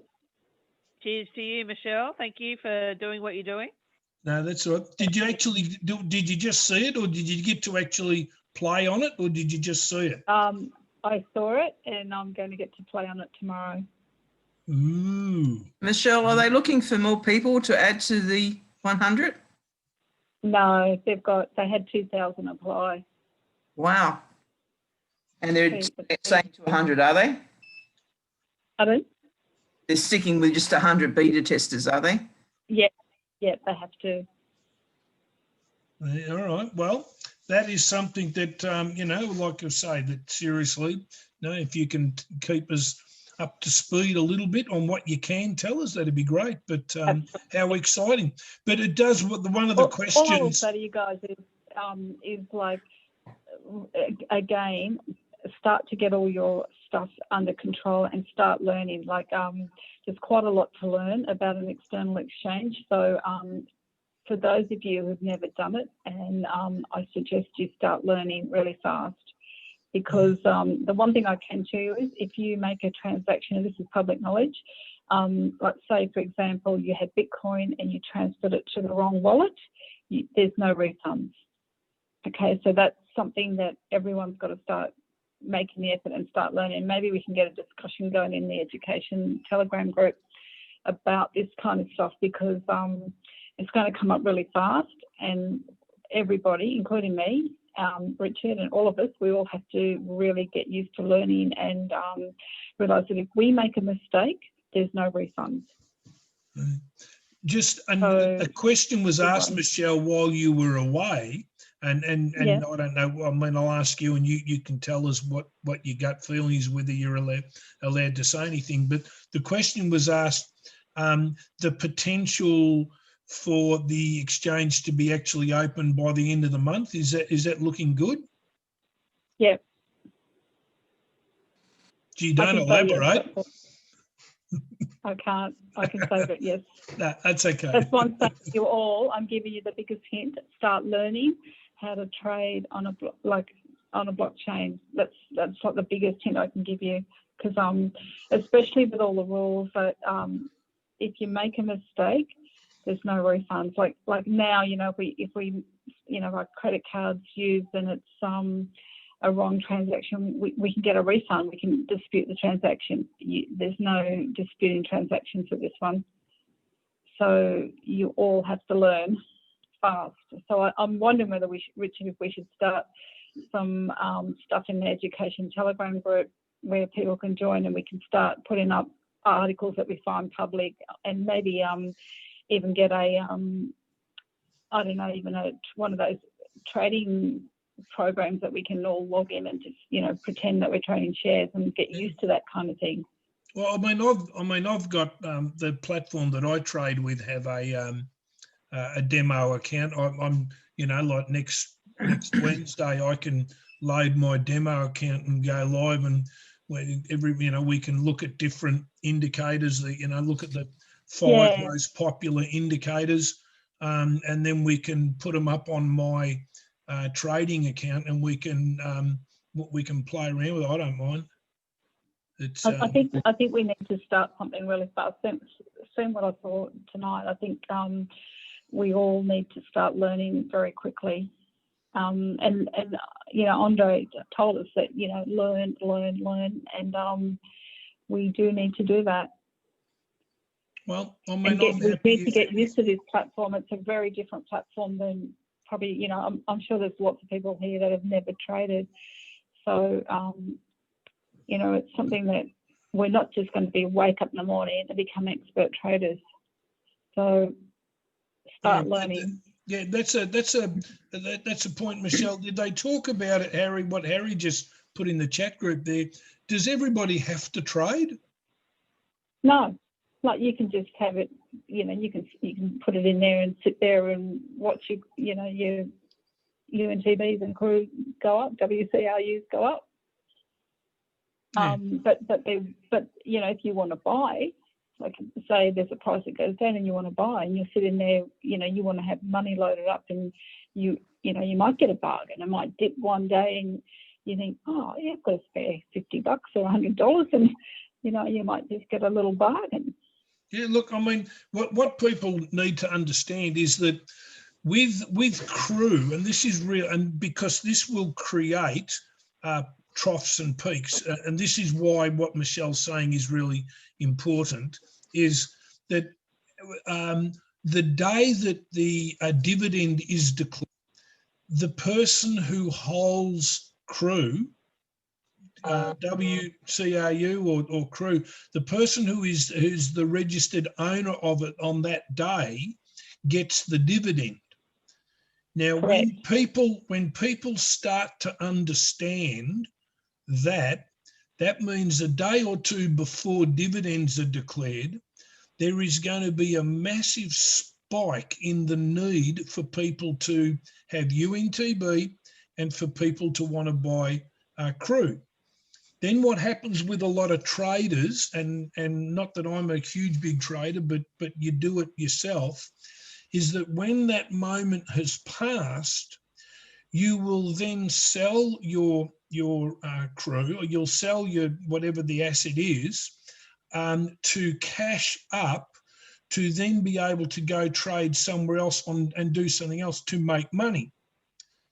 So you'll actually you'll do that. Now I had the situation where with crew where when it was down really low, I think it was at 5 cents, I sold a whole lot of my crew at that price, cashed up, went onto a forex trading platform, traded the cash that I'd sold from crew, quadrupled my money, then came back and bought crew a couple of days later, and I'd bought more crew with the money that I'd made on the foreign exchange trading platform.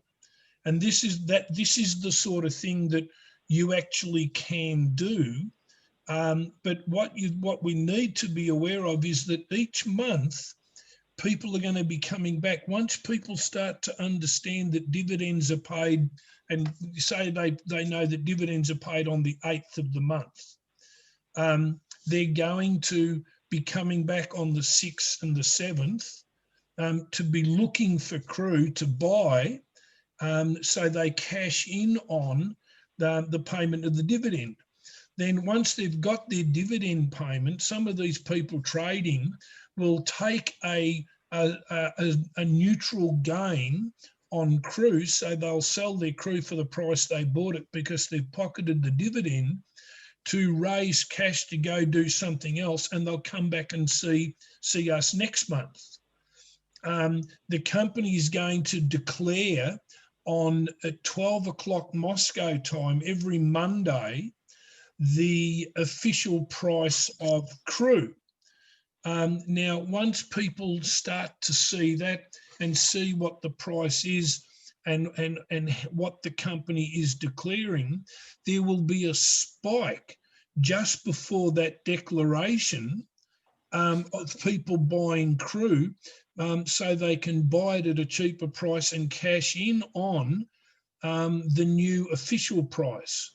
And these are things that you were going to notice. There'll be, when you go to school holidays, Christmas break and holiday times, people who need money on weekends, people who need money.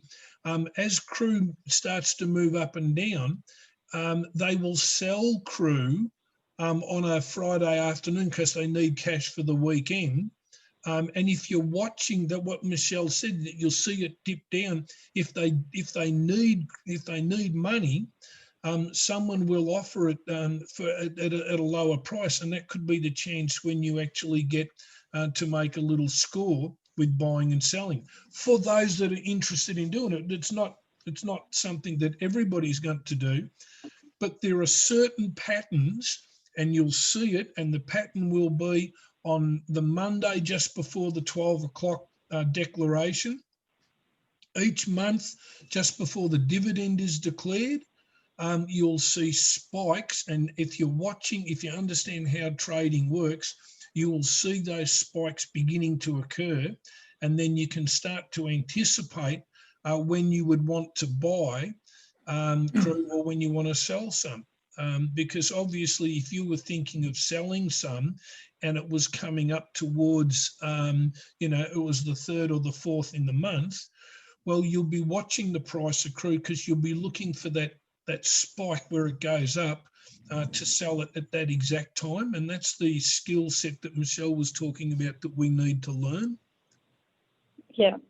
And another thing that we all need to get in place is how to keep our keys secure. And this one is once you get your key for your crypto wallet, if you lose it, that's it. There's no lost password function or anything. Now there is talk about the company holding them, but I don't, I think we all as a group need to investigate some serious password holding solutions for this. So, like, what if you had your key somewhere that no one else in your family knew about, and something happened to you? Like, you could be leaving millions of crews that's never going to get touched or accessed by your family. So, this is stuff that, it's topics that we all need to start considering and talking about, and designing for our own families and future generations, because you just cannot lose a key. So, and you should be worried about it, because if you're not worried about it, you're not going to do anything about it. So maybe these are good discussion topics in the education telegram, Richard, that we can all come up with some solutions. Google Google something and find some products that we can actually set up for ourselves and store this information. Yeah, I know there's it's fairly common knowledge, but there is millions and millions of dollars lost on the internet through people that just lost their key and just don't know it. They just do not have, and there is no way you can get it back. There's millions of dollars. There's millions of dollars floating around Bitcoin that's been sent to wrong addresses. The person who it went to didn't know, because they weren't expecting to get any, so they never looked at their account. The person who sent it can't get it back from where they've sent it, and there is millions of dollars floating around Bitcoin in lost accounts. It's so important. Correct. Has anything been said about a debit card? No. Well, actually not, but not in recent times. But the debit card, the whole reason why they had to stake UGPay with that Security Exchange Commission was so it could start that process of getting a custodial bank to issue us with a debit card. That is in the process, but it is not on the top of the list.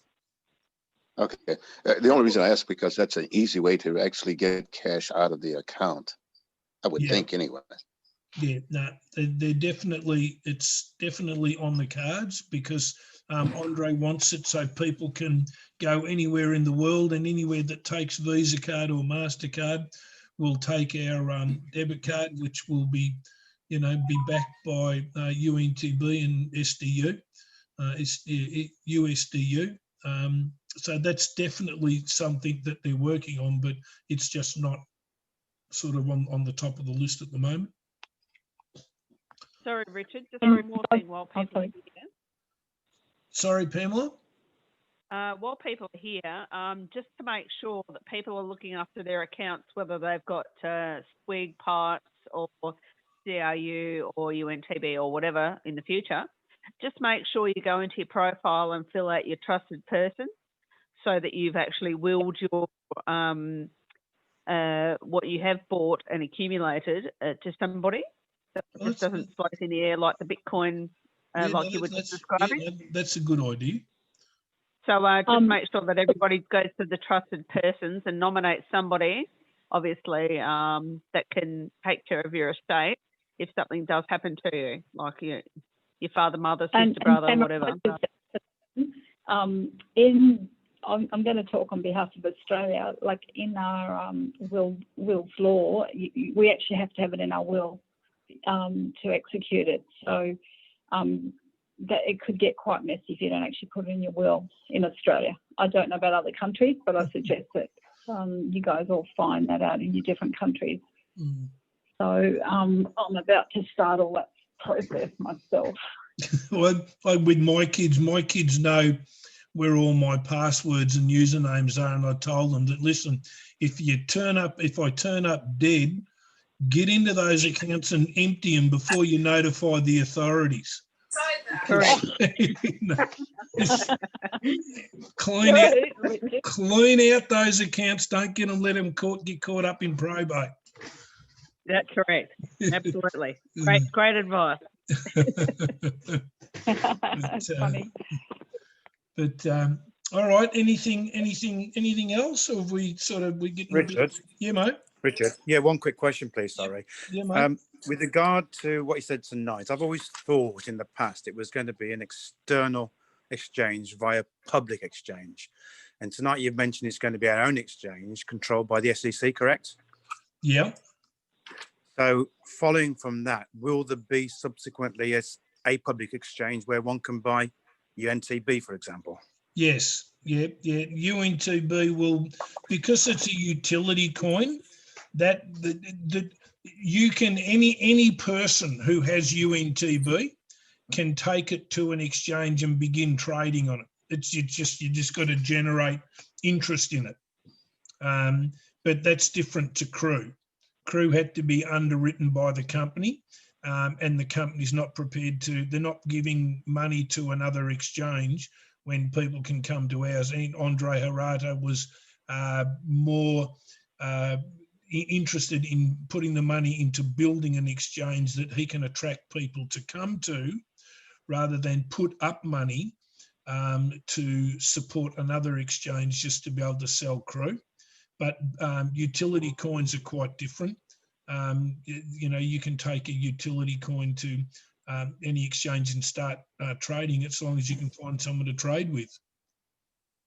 So it's likely there'll be another public exchange where we can purchase UNTB before the end of the year? Oh, yeah. No, you could do it. You'll be probably Binance or any of those, there's any of those that probably those exchanges, they're not going to be the real big ones first, because the exchanges are regulated by value. So you'll have to find one of the lesser exchanges to start off with. But once that UNTB, and that UNTB, you wait till we get on CoinMarketCap, that the CRU and UNTB are going to fly up those charts. They're just going to skyrocket up the CoinMarketCap chart, and that is going to be one of the biggest draw cards to make people interested in having a look at our at what we're doing. Because there are so many people in the crypto space that are very, very familiar with CoinMarketCap and how that works, and what the significance of a rising token or coin is on CoinMarketCap. Right. Okay. Fantastic. Thank you, Richard. Appreciate that.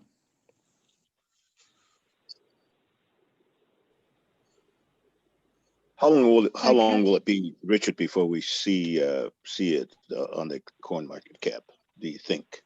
It takes 3 months. So if we kick off at say we kick off on the 1st of November, just for the sake of round dates, coin market suggests that it takes 3 months. They want to coin market are particularly concerned that you're a viable trading proposition. One of the things that's in our favour that they may extend to us a shorter period of time is because we've had our internal exchange trading for a while, because they can prove trading results. And because we've got actually we've got a portfolio backing our coin, our token, they may waive some of the, see a lot of people that go on raising money through coin market cap just have an idea. They've got an idea that they're trying to raise money, so they've got to go raise money. They get onto coin market cap eventually because they've kept trading and going for 3 months, and that's what they're trying to do, to get that profile so they will get large sums of money. Well, and Andre makes a point of this even in this in his speech on that first day, that we're going to the market with a plus 500 million portfolio, and when we go have Saturday night, the investment price of our company it's rated and it's independently rated in an external source. It's in the billions of dollars the company's valued at as an investment. So it'll be a really interesting webinar to listen to on Saturday night. It's gonna rock. Just be really, really, really exciting. Yeah, and just I might just add to that, this is one of the closed meetings, so we all are still under the NDA agreement. So I don't know how much we would be able to say outside of that at this stage, Richard. So that's something I suppose they'll tell us what we can say and what we can't at the meeting. They've already told us about that. What the closed meeting, what happens a lot of times, you actually can't show a lot of the documentation that is that they present to us to prove what they're saying. You can talk to people about it, and this the fact that the company's valued around $10 billion, that was talked in an open meeting. So that's not a big secret, but what would be a big secret is the documents that they've used to back it up that we'll get to see. That's going to be something that they're not going to want that publicised all over town, so people don't copy it and sort of then start doctoring it. What do you mean by doctoring it? Sorry? What do you mean by doctoring it? People add interesting digits to documents. They can Photoshop things. They can do all sorts of things digitally to documents, and they can then present quite incorrect information. And so the company don't want that. They're pretty concerned that that doesn't get to happen.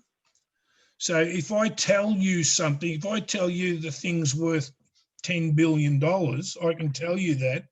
But if I was to give you a document that had that there, I don't know what someone may do with it. And so the company aren't prepared to have those things spread around. It's like the white paper that we get to see in that UGPay thing. The white paper that we get to see isn't the white paper that the Security Exchange Commission got to see. It's the version of it that we're allowed to show publicly. Not showing the truth about the background also opens up the possibility of people claiming they are using providing false information to the public? Well, the thing is that you'll get to see it. You'll get to see it. If somebody wants to see it, then they need to become whatever they need to do to become able to sit in on a closed meeting. The larger investors who are going to invest in WCRU, they get to see the document that the Security Exchange Commission's got lodged with it. They get to see it, but the bloke down the pub, he's not going to get to see that. The bloke down the pub can go look at the white paper that's on UGPay. The exchange is public information. They can just do a search. No, you can't. No, it's not that simple. I know it's not simple, but it's possible. No, it's not. No, they're quite, that document is quite securely locked up. You can do a million searches, you won't get it. It literally is only for specific people. Which document are you referring to? The white paper. And what information that is private that's on that white paper that it does not become public? The specifics of how numbers are arrived at. When you say our numbers, what do you mean by numbers? The valuations of how numbers are produced. You mean the valuations of the assets? Yeah. So in other words, the valuations of the assets, including the assets and any purchases involving the assets, are not public information.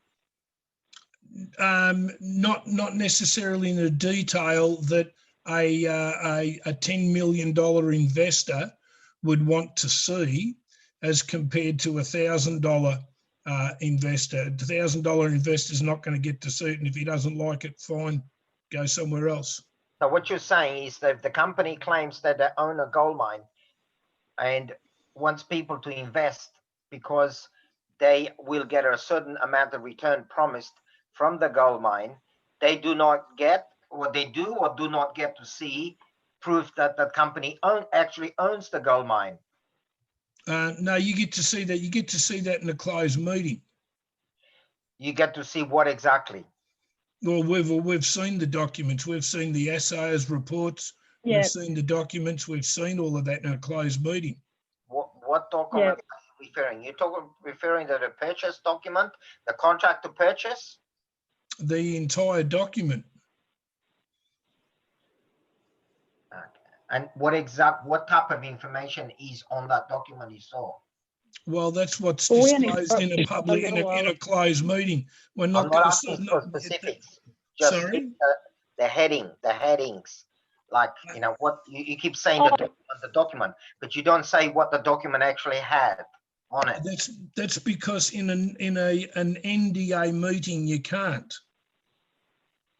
Yeah, we're under NDA, so anyone that goes in the closed meeting is under an NDA not to make that public. So it's not something we can talk about here or show you, Sam. I'm sorry, but if you want to see that stuff, you have to go into the closed meeting.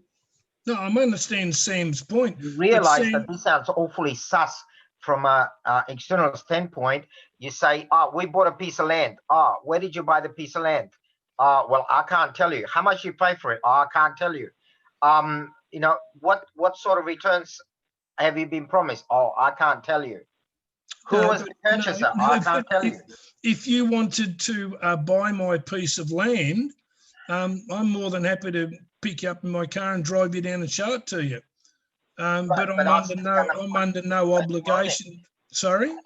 I still want you to prove to me that you actually own it. Like, you provide me with a piece of paper with your name on it. Yep, and you can. If you're going to buy it, that's what a negotiation is. If you turn around to me and say, Richard, I've got that $10 million that I want to buy your piece of land, and you showed me your $10 million, then I'll show you my ownership certificate.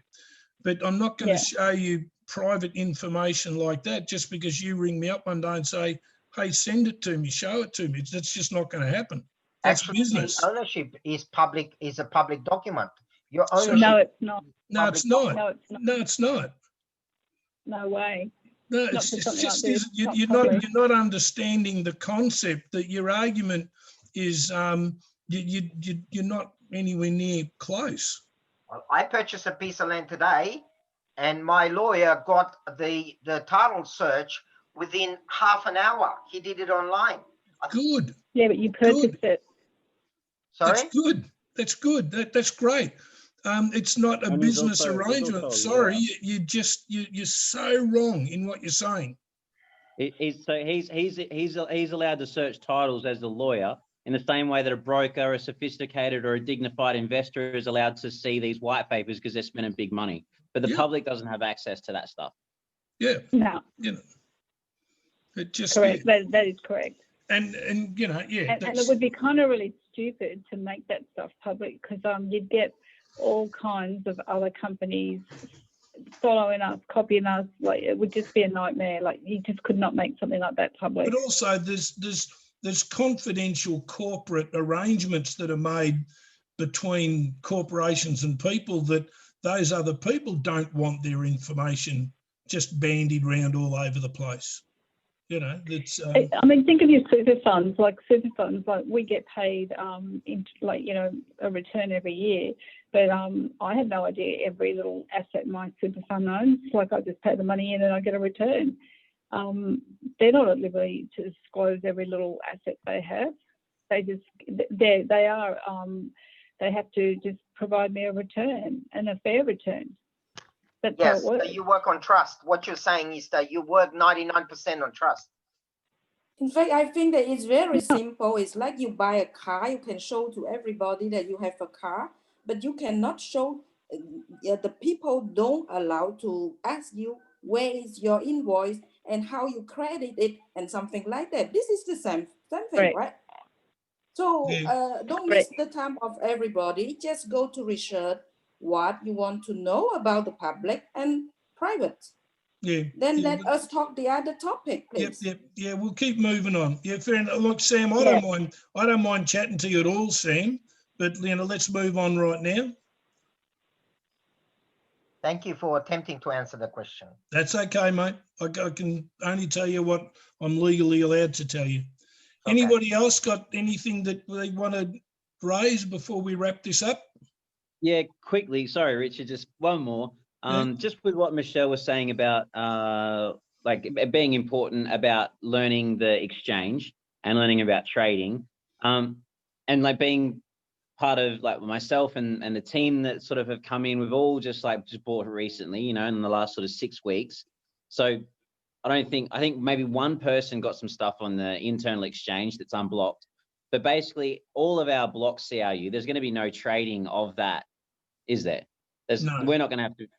So that's not really a conversation. No, but the trading that you can do is you can buy some if you wanted to. Yeah, you had some extra cash, or cash the UNTB out to buy unblocked CRU. Yeah, cool. Okay, thanks.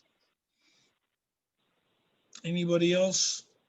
And I don't know if you're allowed to say. I don't know if you're allowed to say this or not, but like, is 2 weeks, Michelle, do you think, or like less than 2 weeks? I'm not allowed to say anything. Sorry. Right. I know. All I will say, Phil, is you're going to be very happy that we do. But you use this time to learn. That's all I will say to you. So learn. Yeah. Like the next week or two. Yeah, 24/7, basically. Yeah. Right. Okay. Can I ask a question? Are we going to get the internal exchange back before we go to the external? I believe they're working to it, but we'll find out on Saturday. That is something that's going to be addressed in the closed meeting. So, that was one of the questions we put to Armand that he wasn't able to answer. So we haven't got an official answer on that at this stage. Okay, thank you. No worries. Okay. And I don't know if this was mentioned, just the Telegram group, is that open? Can we join? Yeah, it's free for everybody to join. Do you guys want me to put a link in the chat for you, like if you want to join it? Epic. I'll just go get that link. Thank you. Thank you so much for this meeting. You guys are amazing. Thank you so much. Okay. Anybody got We blunder anything a lot. else? Can I have the link as well, Michelle? Yeah, I'm going to just put it in. I'm just getting the link now and I'm putting it in the chat for everyone. Here it goes. So grab the link, you everybody. very much. And join our Telegram. And I think we might start a discussion in that group for, you know, just learning about trading and blockchains and wallets. And I think that's going to be a really big thing to start for all of us, Richard. Like, I think everyone needs to get on top of that. And everyone needs to take responsibility for their back-end office. Like, one other thing I just want to say, if you've got your upline that has logins to your account, you need to take control of that now. And because that's a really important thing. And change your passwords, change your passwords, you know. take control of it. Yeah. Yeah, no, that's there's going to be money starting to float into our back offices and into our crypto Need wallets. to have a very strong password. We have the million now, everybody. So need to keep it for you. Yeah, yeah. Look, there's money going to start flowing to people in this company like we've never really thought about. We've thought about it, but it's months away. It's just about to hit, and it's a massive exciting time just ahead of us. This next between now and Christmas, my goodness, it's going to be just electric. What's going to happen? Oh. Oh yeah. I can't wait. I'm serious. I've even got the house I've picked out I want to buy. Yeah. All right, people. Michelle, I've got to go. I've got another meeting I've got to get to. So I've got to go, guys. It's been a really good session tonight. I hope that we answered some questions, put some mind at rest over some of the things that have come out in the last few weeks. But please get to that meeting on Saturday night. So important. And then we will set up to do another one. Michelle, are you okay for next Wednesday? Yeah, I don't mind. We'll set one Wednesday, up or maybe you know what? Actually, you know, why don't we suggest 2 weeks' time? And the reason I say 2 weeks' time is I think we need to get a big discussion going on in the education group, and then I'm pretty sure I'm going to be allowed to exchange afterwards. I'll get permission, of course, from what I can say, but I think I'll have more to be able to say about the external exchange in 2 weeks. I definitely won't be able to say anything next week, but I probably will. Yeah, I just the only reason why I was thinking next week, Michelle, is if we put it off for 2 weeks, that puts it right on the doorstep of things opening up. And if we could do it next week, if people are interested, I don't mind doing it. We can get some activity happening in the group straight away, because if people can actually see an exchange, see an indicator, see how they work, then it gives us then the following week to follow up with questions. If people go, gee, like, how did that work? What was that supposed to be showing us? It just if we can do it next week, if we get serious about it, we can start doing it. But if people can see it live, and we can talk people through what this thing is actually showing, or what it's supposed to show. I'll get to you, Shorik. I'll get to you before we go. But then it gives people a chance to then, play around with it before we actually hit the real McCoy. Yeah. All right. Well, let's. But I'm just saying. Yeah, mate. Like this Saturday we'll be having a closed meeting. Yep. And if we all together can have our next meeting on coming Wednesday, that'll be much better. Because whatever the things that we can grasp from this Saturday, we can discuss and have a presentation from you and Richard. Yep. Okay. Yeah. No, we can do that, but we need to also we'll look at indicators. We will review the closed meeting as far as we can, for as far as we're allowed to. But we will also start looking at indicators next week, and do that, you know, and get into it. So the coming close meeting is for everyone who's been there in the VIP club or have an access to that. What I am saying, whatever the meeting that we have this Saturday, after that, with the brief points and the presentation, confirm, let's say on Wednesday, with a brief presentation so that we can discuss among all of us. Yeah, no, we will. That's a good idea. No, we'll do that. We'll present. Okay. We'll work that out after Saturday. Yeah. We'll work out what we can post, what we can talk about. We can even post it ahead of time in the group so people can know what's going to be talked about next Wednesday, so they can get some information. They can gather information before we come. And you know, they have a little bit of understanding before they get there what we're going to talk about. Well, that's a good idea. We'll have that posted by. I'll make sure I've got it done by Tuesday, so it gives people a bit of a chance to have a look at what we're going to talk about on Wednesday. All Sounds right. good. And guys, what we'll do is we've recorded this, so we'll put it up on our YouTube, and if you're subscribed to it, you'll get a notification as soon as it's uploaded. So that'll be something that you can relook at this webinar tonight. And Richard and I thank you all very much. And let's show Richard some love. He helped me with my no sound and video in my office. So All right, people. See you later. Bella. We'll have a great Bye. night, guys. See you Thanks, later. guys. Thanks, Bye-bye. Richard. Thanks, Michelle. Not everyone. Bye, guys. Thank you. Thank you. Thank you. Thank you very much.